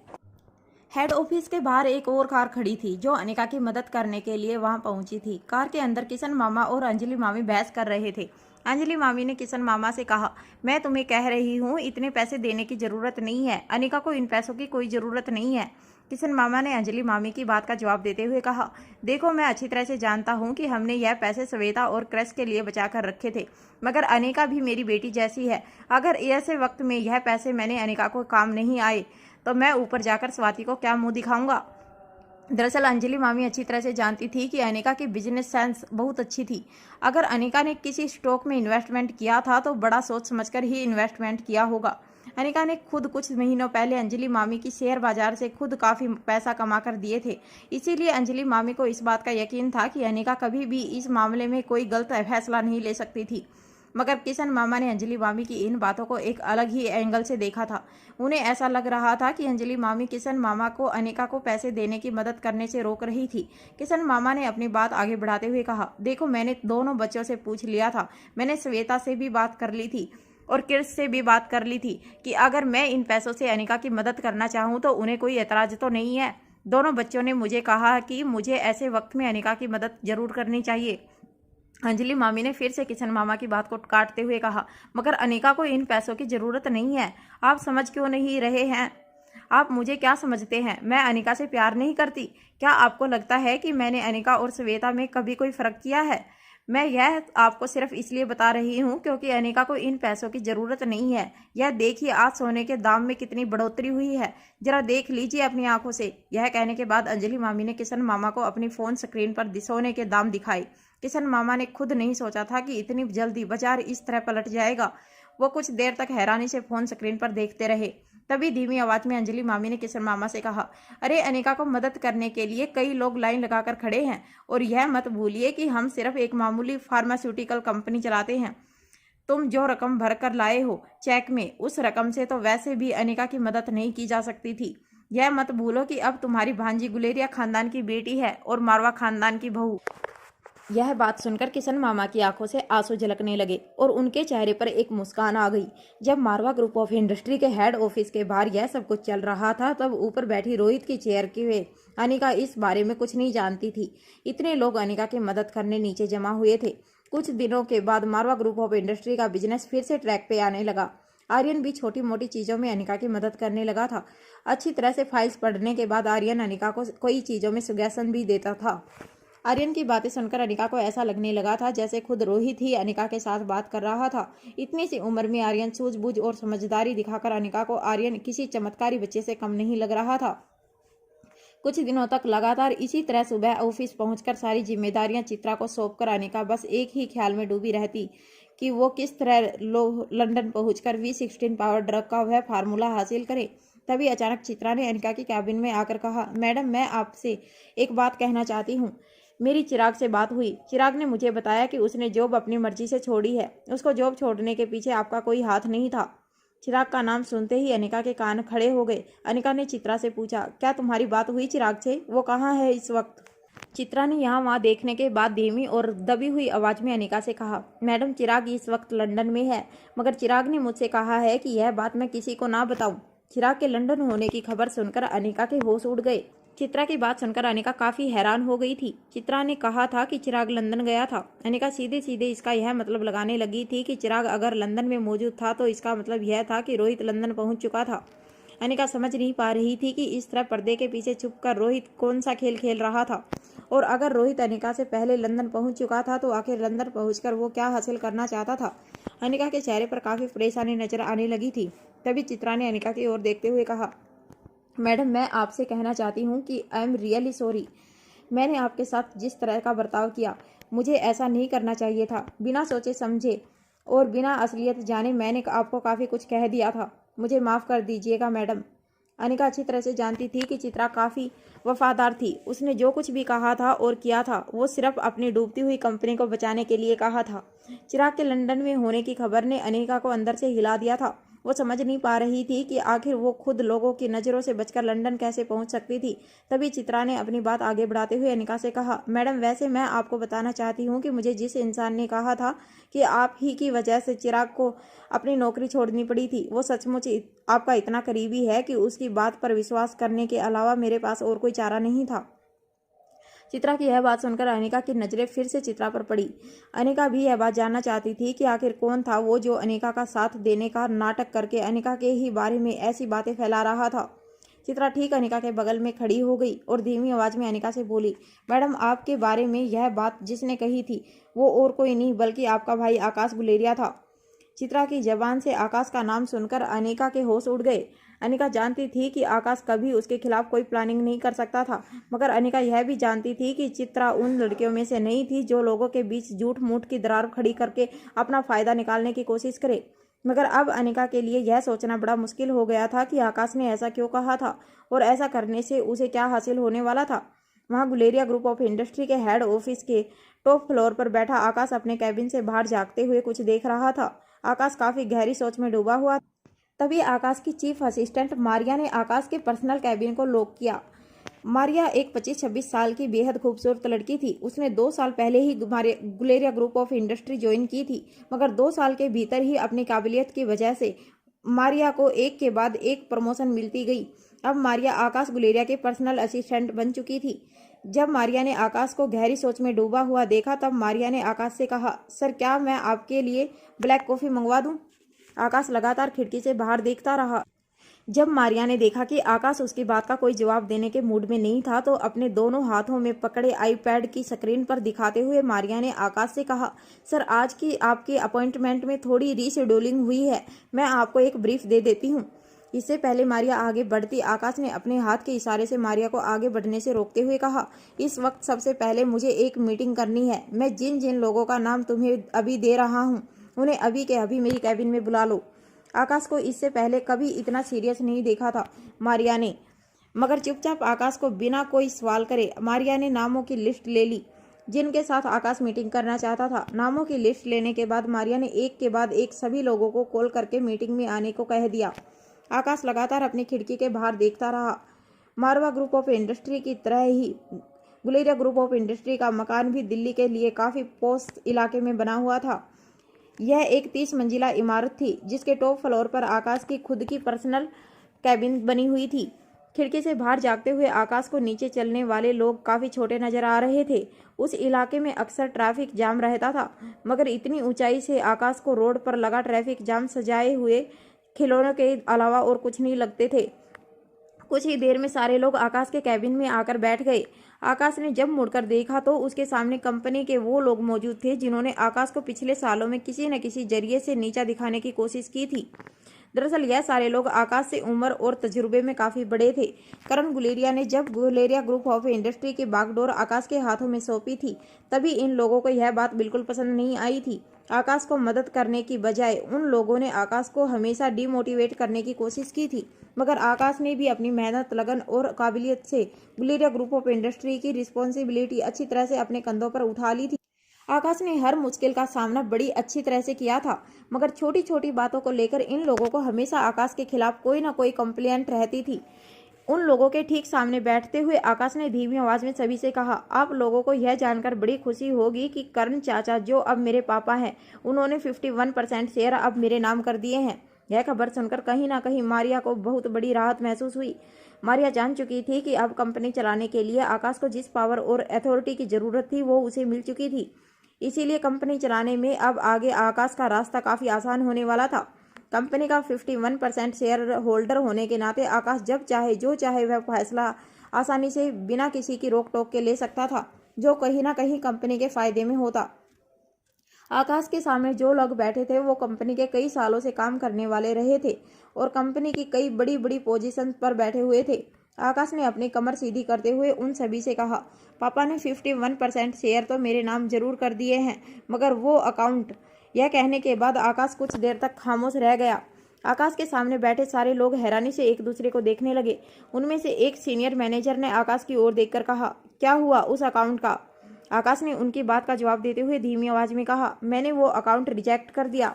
आकाश की बात सुनते ही उसके सामने बैठे सभी लोग काफी शॉक हो गए। सब लोग हैरानी से एक दूसरे को देखने लगे। वो लोग समझ नहीं पा रहे थे कि वो आकाश के साथ आगे क्या बात करे। तभी मारिया ने एक लंबी सांस लेते हुए आकाश से कहा, मैं जानती थी कि ऐसा ही होगा। करण सर ने 51% शेयर तो आपके नाम कर दिए, मगर मैं अच्छी तरह से जानती हूँ कि वो अकाउंट की मेंबरशिप उन्होंने जरूर अपनी बेटी अनिका के लिए रखी होगी। मारिया ने अपनी बात आगे बढ़ाते हुए अपने सामने बैठे सभी लोगों से कहा, हम लोग अच्छी तरह जानते हैं कि उस अकाउंट की मेंबरशिप होने का क्या मतलब है। कंपनी के सारे फैसले उस अकाउंट से मिली इन्फॉर्मेशन पर आधारित होते हैं और उसी के जरिए हमारी कंपनी ने अब तक बाकी कॉम्पिटिटर्स और रिवल्स से हमेशा एक कदम आगे रखा है। मार्केट में 51% शेयर देने के बजाय अगर करण सर ने आपको सिर्फ वो मेंबरशिप दी होती तब भी हमारे लिए काफ़ी फायदेमंद साबित होता, मगर करण सर ने वो मेंबरशिप आपको ना देते हुए अपनी बेटी को देकर यह साबित कर दिया है कि उनके लिए गुलेरिया ग्रुप ऑफ इंडस्ट्री के भविष्य से ज़्यादा अपनी बेटी, जिसके पास पहले से बेशुमार दौलत मौजूद है, उसे और ज़्यादा दौलत पहुँचाना ज़्यादा मायने रखता है। मारिया के सामने बाकी सीनियर ऑफिसर भी अपना सर झुकाकर बैठे रहे। वो सब लोग अकाउंट में मेंबरशिप की अहमियत अच्छी तरह समझते थे। हालांकि वो लोग इंपीरियल ग्रुप के कामकाज के तरीके और उसके मेंबरशिप के बारे में कुछ नहीं जानते थे, मगर उन लोगों ने अब तक इतना तो पता लगा लिया था कि जरूर कोई ऐसी मेंबरशिप करण गुलेरिया के पास मौजूद थी जिसके जरिए वो गुलेरिया ग्रुप ऑफ इंडस्ट्री को हमेशा फायदा पहुंचाते रहे थे। मगर अब उस अकाउंट में कंपनी के चेयरपर्सन की मेंबरशिप का न होना गुलेरिया ग्रुप ऑफ कंपनी के लिए बड़ा ही झटका था। सभी लोगों को परेशान देखकर आकाश ने अपनी गहरी आवाज में सभी लोगों से कहा, आप लोगों ने शायद सुना नहीं, मैंने क्या कहा है। मैंने कहा है कि मैंने उस अकाउंट में मेंबरशिप लेने से मना कर दिया है और मैंने अपनी मर्जी से वो अकाउंट अनिका के नाम करने की फरमाइश की है। आखिर पापा का जो कुछ भी है वो सब कुछ अनिका का ही है और उस अकाउंट में मेंबरशिप की असली हकदार अनिका ही है और इसीलिए मैं चाहता हूँ कि पापा उस अकाउंट की मेंबरशिप अनिका को दे दे। आकाश की बात सुनने के बाद मारिया के चेहरे पर हल्की सी मुस्कान आ गई। आकाश यह देखकर हैरान हो गया था कि ऐसी सीरियस बात में भी मारिया के चेहरे पर मुस्कान आ गई थी। आकाश को यह बात बिल्कुल पसंद नहीं आई थी। आकाश ने बिल्कुल तेज आवाज में मारिया से पूछा, क्या हुआ, तुम मुस्कुरा क्यों रही हो? मारिया ने इस बात का जवाब देते हुए कहा, बॉस मैं इसलिए मुस्कुरा रही हूँ क्योंकि मुझे आज पता चला कि जिसे लोग एक काफ़ी अक्लमंद बिजनेसमैन समझते थे वो तो दरअसल काफ़ी आसानी से इमोशंस में आकर फंस सकता है। आकाश मारिया की बात समझ नहीं पा रहा था। मारिया ने अपनी बात आगे बढ़ाते हुए कहा, सर सचमुच आप बहुत बोले हैं। आज मारवा ग्रुप ऑफ इंडस्ट्री में क्या क्या हुआ यह बात तो आप अच्छी तरह से जानते हैं। इतने दिनों से जो सोने के भाव लगातार गिरता जा रहा था, आज अचानक से उस सोने के भाव में तेजी आ गई। यह बात कोई नहीं जानता था। इनफैक्ट बड़े बड़े एनालिस्ट भी यह बात प्रेडिक्ट नहीं कर पाए थे कि सोने के दाम के साथ कब उतार और कब चढ़ाव आ सकता था। ऐसी इनसाइड इन्फॉर्मेशन जो बड़े बड़े बिजनेसमैन एनालिस्ट भी नहीं जुटा पाए, वो इनसाइड इन्फॉर्मेशन पहले से मिस अनिका के पास मौजूद थी। इसका मतलब तो साफ है कि मिस अनिका को उस खुफिया ग्रुप के द्वारा यह इन्फॉर्मेशन मिली थी जिस ग्रुप की मेंबरशिप आपने ठुकरा दी है। और इसका सीधा साधा सा यह मतलब होता है कि करण सर पहले ही उस ग्रुप की मेंबरशिप अनिका मैडम को दे चुके थे और उसी ग्रुप से मिली इन्फॉर्मेशन का फ़ायदा उठाकर अनिका मैडम ने इतने पावरफुल लोगों का सामने इतनी बड़ी जंग बड़ी आसानी से जीत ली। मारिया की बात सुनने के बाद कंपनी के बाकी सीनियर ऑफिसर ने भी अपनी आवाज़ ऊँची करते हुए आकाश से कहा, बिल्कुल ठीक कह रही है यह आकाश। देखो, आज हम सब तुमसे एक बात साफ साफ कह देना चाहते हैं, यह इतना बड़ा बिजनेस एम्पायर खड़ा करने के लिए सिर्फ एक मालिक की ज़रूरत नहीं होती, बल्कि मालिक के साथ साथ वफादार नौकरों की भी उतनी ही ज़रूरत होती है। और हम सब तुम्हारे वो वफादार नौकर हैं। इस कंपनी पर हमारा भी कुछ अधिकार है। इस कंपनी के फ्यूचर से भी हमारे भी सपने जुड़े हैं, हमारे परिवारों के सपने जुड़े हैं, हमारे बच्चों का फ्यूचर जुड़ा है। जिस तरह इस कंपनी के प्रति हमारी रिस्पॉन्सिबिलिटी है, उसी तरह कंपनी के मालिक होने के बदौलत हम सब की तरह तुम लोगों की भी कुछ रिस्पॉन्सिबिलिटी होनी चाहिए। आकाश ने फिर से अपनी आवाज़ ऊंची करते हुए कहा, साफ साफ बताओ क्या कहना चाहते हो आप लोग। तभी एक सीनियर ऑफिसर ने अपनी जगह से खड़े होते हुए आकाश से कहा, आकाश तुम वो देखो जो हम लोग पहले से देख चुके हैं। हम मानते हैं कि तुमने पिछले कुछ सालों में बड़ी अच्छी तरह से गुलेरिया ग्रुप ऑफ इंडस्ट्री को संभाला है, मगर यह वक्त बड़ा नाजुक है। हम सब जानते हैं कि उस ग्रुप में मेंबरशिप न होने का क्या मतलब हो सकता है। देखते ही देखते गुलेरिया ग्रुप ऑफ इंडस्ट्री किसी आम कंपनी के मुकाबले हो जाएगी। हम जानते हैं कि तुम्हें इस बात की बहुत खुशी होगी कि तुम्हें 51% शेयर का मालिक बना दिया गया है, मगर तुम नहीं जानते कि तुम्हारे पीठ पीछे कितनी बड़ी प्लानिंग हुई है। उस ग्रुप की मेंबरशिप न देकर तुम्हें एक बहुत बड़ी बिजनेस स्ट्रैटेजी का शिकार बनाया गया है। जानबूझकर तुम्हें उस खुफिया ग्रुप से दूर रखा गया है। लेकिन तुम अगर असली बिजनेसमैन हो और सचमुच गुलेरिया ग्रुप ऑफ इंडस्ट्री को आगे ले जाना चाहते हो तो किसी भी तरह उस ग्रुप की मेंबरशिप वापस हासिल करो। आकाश अच्छी तरह से जानता था कि जो लोग उसके आगे यह सारी बातें कर रहे थे वो सारे के सारे लोग कंपनी के पुराने वफादार लोग थे, मगर करण गुलेरिया और अनिका के बारे में ऐसी बातें सुनना अब आकाश की बर्दाश्त के बाहर हो चुका था। आकाश ने अपने सामने रखे टेबल पर जोर से अपना हाथ पटकते हुए सभी लोगों से ऊंची आवाज में कहा, बस करो, मुझे अब इस बात पर कोई डिस्कशन नहीं करना। क्या गुलेरिया ग्रुप ऑफ कंपनी सिर्फ एक मेंबरशिप की वजह से अब तक चल रही थी? क्या मेंबरशिप नहीं रहेगी तो हम सब प्रगति कर नहीं पाएंगे? क्या बाकी लोग बिजनेस करना नहीं जानते? बाकी कंपनियां भी तो अच्छी तरह से प्रोग्रेस कर रही हैं, मगर ऐसा तो नहीं है कि उस ग्रुप में हर एक कंपनी का मालिक मेंबर है।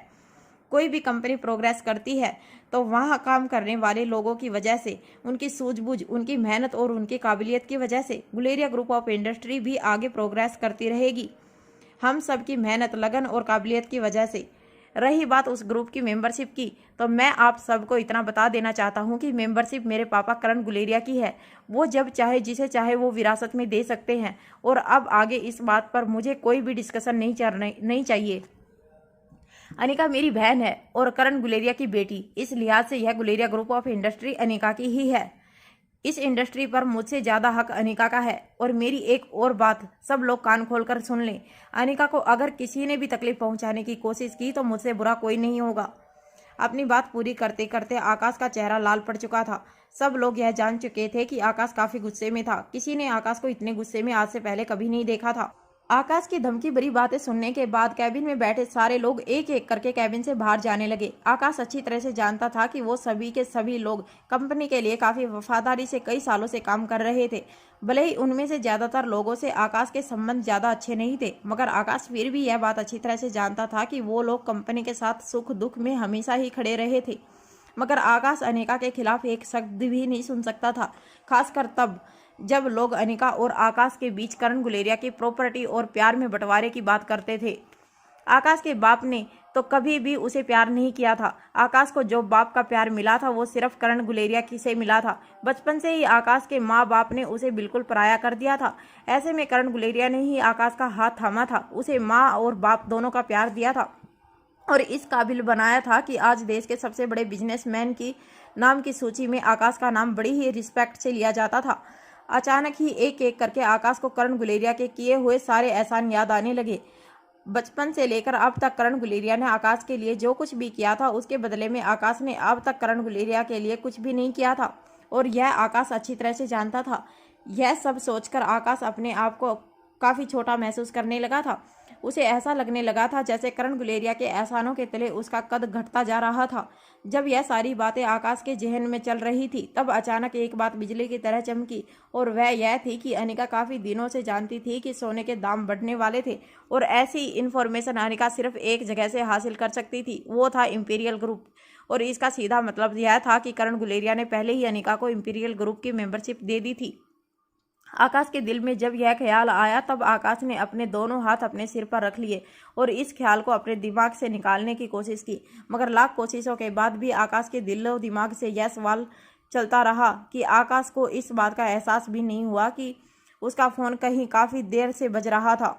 जब अचानक आकाश की नज़र फ़ोन पर गई तो आकाश यह देखकर चौंक गया कि करण गुलेरिया उसे फ़ोन लगा रहे थे।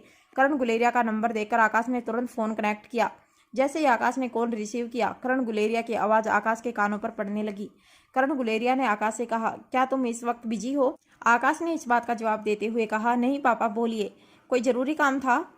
आकाश अच्छी तरह से जानता था कि बिना किसी इम्पोर्टेंट काम के करण गुलेरिया कभी भी आकाश को कॉल या मैसेज नहीं करते थे। अगर करण गुलेरिया ने कॉल किया था तो एक बात तो पक्की थी कि जरूर उन्हें कोई अर्जेंट इम्पोर्टेंट काम होगा। करण गुलेरिया ने आकाश से कहा, वैसे तुम्हारी बहन का फ़ोन आया था, वो घर आना चाहती है रात को। मैंने सोचा कि हम सब आज रात को डिनर साथ करेंगे, अगर तुम्हारे पास वक्त हो तो। करण गुलेरिया की बात सुनते ही आकाश ने जवाब दिया, ठीक है, मैं जल्दी घर आ जाऊंगा। आकाश का जवाब सुनते ही करण गुलेरिया ने फ़ोन डिस्कनेक्ट कर दिया।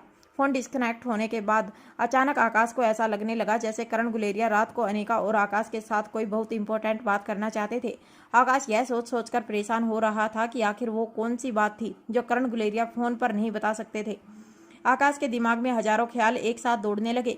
आकाश किसी तरह अपने मन में आ रहे सवालों और जायदाद के बंटवारे की बातों को रोकना चाहते थे, मगर मारिया और बाकी लोगों की कही बातें एक के बाद एक आकाश के दिलो दिमाग में घूमने लगी थी। तभी अचानक आकाश के कैबिन पर किसी ने जोर से नॉक किया। दरवाजा खटखटाने की आवाज़ लगातार बढ़ती जा रही थी। आकाश यह सुनकर हैरान था कि इस तरह आखिर आकाश की कैबिन आखिर कौन नॉक कर रहा था। जब आकाश ने कैबिन का दरवाजा खोलकर देखा तो वह देखकर हैरान हो गया कि श्रेया ठीक आकाश के सामने खड़ी थी।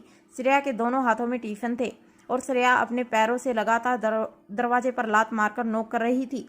श्रेया को देखते ही आकाश ने श्रेया के हाथों से टिफिन ले लिया और श्रेया को अंदर आने को कहा। कैबिन का दरवाजा बंद होते ही आकाश ने श्रेया से कहा, अरे क्या हुआ, आज तुम इस तरह टिफिन लेकर खुद आई हो? घर के बाकी नौकर कहाँ गए? आकाश जानता था कि पिछले कुछ दिनों से श्रेया भी काफ़ी बिजी चल रही थी। श्रेया ने दिल्ली में ही एक डांस स्टूडियो खोल रखा था, इसीलिए श्रेया का काफ़ी वक्त डांस स्टूडियो में लग जाता था। मगर आज अचानक श्रेया को ऑफिस में खाना लाता देख आकाश हैरान रह गया। कैबिन के कोने में बने हुए एक सोफे पर बैठते हुए श्रेया ने आकाश से कहा, क्यों, क्या हुआ? इसमें तुम्हें इतना ताज्जुब होने का क्या है? अरे तुम्हारी बीवी हूँ, कभी कभी तो बीवियों जैसे काम कर लेने दिया करो। और भी कई सारे काम हैं, मगर मैंने नोटिस किया कि पिछले कुछ दिनों से तुम ठीक से खाना भी नहीं खा रहे हो। पता नहीं कौन सी सोच में डूबे हो, इतने टेंशन में रहते हो लगातार। इसीलिए मैंने सोचा कि मैं आज तुम्हें अपने हाथों से खाना खिलाऊं। तुम्हें तो शायद यह भी नहीं पता कि कल जो टिफ़िन भिजवाया गया था वो टिफ़िन भरा का भरा वापस घर आया था। श्रेया के ठीक बगल में बैठते हुए मुस्कुराते हुए आकाश ने कहा, तुम्हें कैसे पता चला कि मैं टेंशन में हूँ? श्रेया ने इस बात का जवाब देते हुए कहा, तुम्हारी आंखें सब कुछ सच सच बता देती हैं। चाहे तुम मन में कुछ भी सोचो, मगर तुम्हारी आंखें बिल्कुल किसी आईने की तरह बता देती हैं कि तुम क्या कहना चाहते हो। तुम न तो झूठ बोल सकते हो और ना ही मन बातें छुपा सकते हो, स्पेशली मुझसे। यह कहते हुए श्रेया ने अपनी बाहें आकाश के गले में डाल दी। श्रेया का हाथ झटकते हुए आकाश ने कहा, अरे यह क्या कर रही हो? यह ऑफिस है, कोई देख लेगा तो क्या कहेगा? श्रेया ने इस बात का जवाब देते हुए कहा, कोई देख लेगा तो यही कहेगा कि बॉस अपनी बीवी के साथ रोमांस कर रहा है। अक्सर लोगों को ताज्जुब तब होता है जब बॉस अपनी सेक्रेटरी के साथ रोमांस करते हुए पकड़ा जाए। श्रेया की यह बात सुनकर आकाश ने कहा, अरे यह क्या कह रही हो? जरा तो अपनी जुबान को लगाम देना सीखो। श्रेया ने मुस्कुराते हुए कहा, कमाल करते हो तुम भी, घर पर भी जबान पर लगाम दूं क्योंकि बच्चे साथ में होते हैं। यहाँ पर जब हम अकेले हैं तब भी तुम चाहते हो कि मैं अपनी जबान को लगाम दूं, तो आखिर मुझे फ्रीडम कब मिलेगी? माना कि मेरा पति शहर का और इस देश का बहुत बड़ा बिजनेसमैन है, मगर मेरे लिए तो वह मेरा सिर्फ एक पति है जो पहले मेरा बॉयफ्रेंड था और आज मेरा हस्बैंड है। यह कहने के बाद श्रेया ने आकाश के गालों को चूमने की कोशिश की, मगर आकाश ने धीरे से श्रेया को अपने आप से दूर किया और कहा, प्लीज़ इस वक्त मुझे अकेला छोड़ दो। आकाश के चेहरे पर परेशानी देखकर श्रेया समझ चुकी थी कि बात कुछ सीरियस थी। श्रेया ने आकाश के गले से अपनी बाहों को निकालते हुए आकाश से पूछा, क्या हुआ, मुझे नहीं बताओगे? तुम क्या सोच रहे हो? क्या चल रहा है तुम्हारे दिमाग में? आकाश ने श्रेया की बात का जवाब देते हुए कहा, पापा का फ़ोन आया था। पापा चाहते हैं कि आज शाम में मैं घर जल्दी आ जाऊं। अनिका घर आने वाली है। पापा ने कहा है कि हम सब साथ मिलकर डिनर करेंगे। यह बात सुनकर श्रेया के चेहरे पर मुस्कुराहट आ गई। श्रेया ने कहा, अरे यह तो बड़ी खुशी की बात है, इसमें तुम इतने उदास क्यों हो? इसमें परेशान होने वाली कौन सी बात है? रोहित के साथ जो कुछ भी हुआ उसके बाद अनिका काफ़ी अकेली महसूस कर रही होगी और इसीलिए शायद हम सबसे मिलना चाहती है। श्रेया की बात को बीच में काटते हुए आकाश ने कहा, देखो श्रेया, मैं तुमसे एक सीक्रेट कहने वाला हूँ, मेरी बात बड़ी ध्यान से सुनना तुम। आकाश को सीरियसली बात करता हुआ देखकर श्रेया ने भी सीरियसली आकाश की बात को सुनना शुरू कर दिया।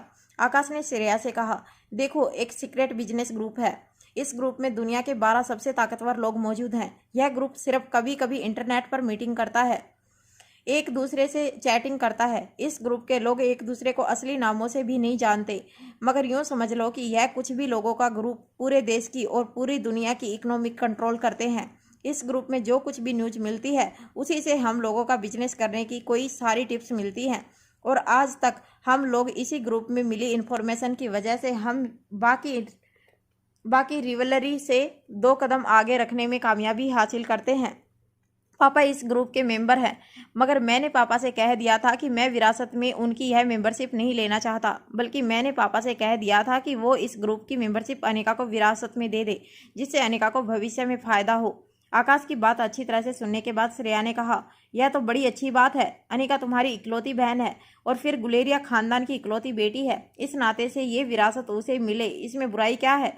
श्रेया की बात का जवाब देते हुए आकाश ने कहा, कोई बुराई नहीं है। गुलेरिया ग्रुप ऑफ इंडस्ट्री में जो कुछ भी है सब कुछ अनिका का ही है। मगर बात दरअसल यह है कि मैंने अभी अभी यह बात पापा से कही थी, मगर मुझे लगता है कि अनिका पिछले कई दिनों से उस ग्रुप की मेंबर बन चुकी है।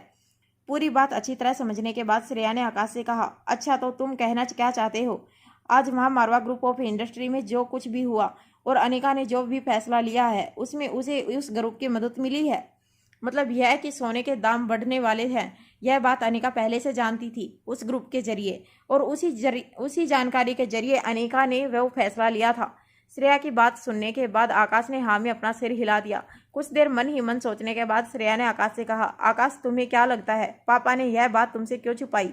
पापा अपनी विरासत जिसे चाहे दे सकते हैं।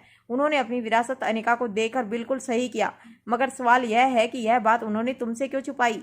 श्रेया की बात सुनकर आकाश खुद भी हैरान हो गया। आकाश कहीं ना कहीं खुद भी इसी सवाल का जवाब जानना चाहता था।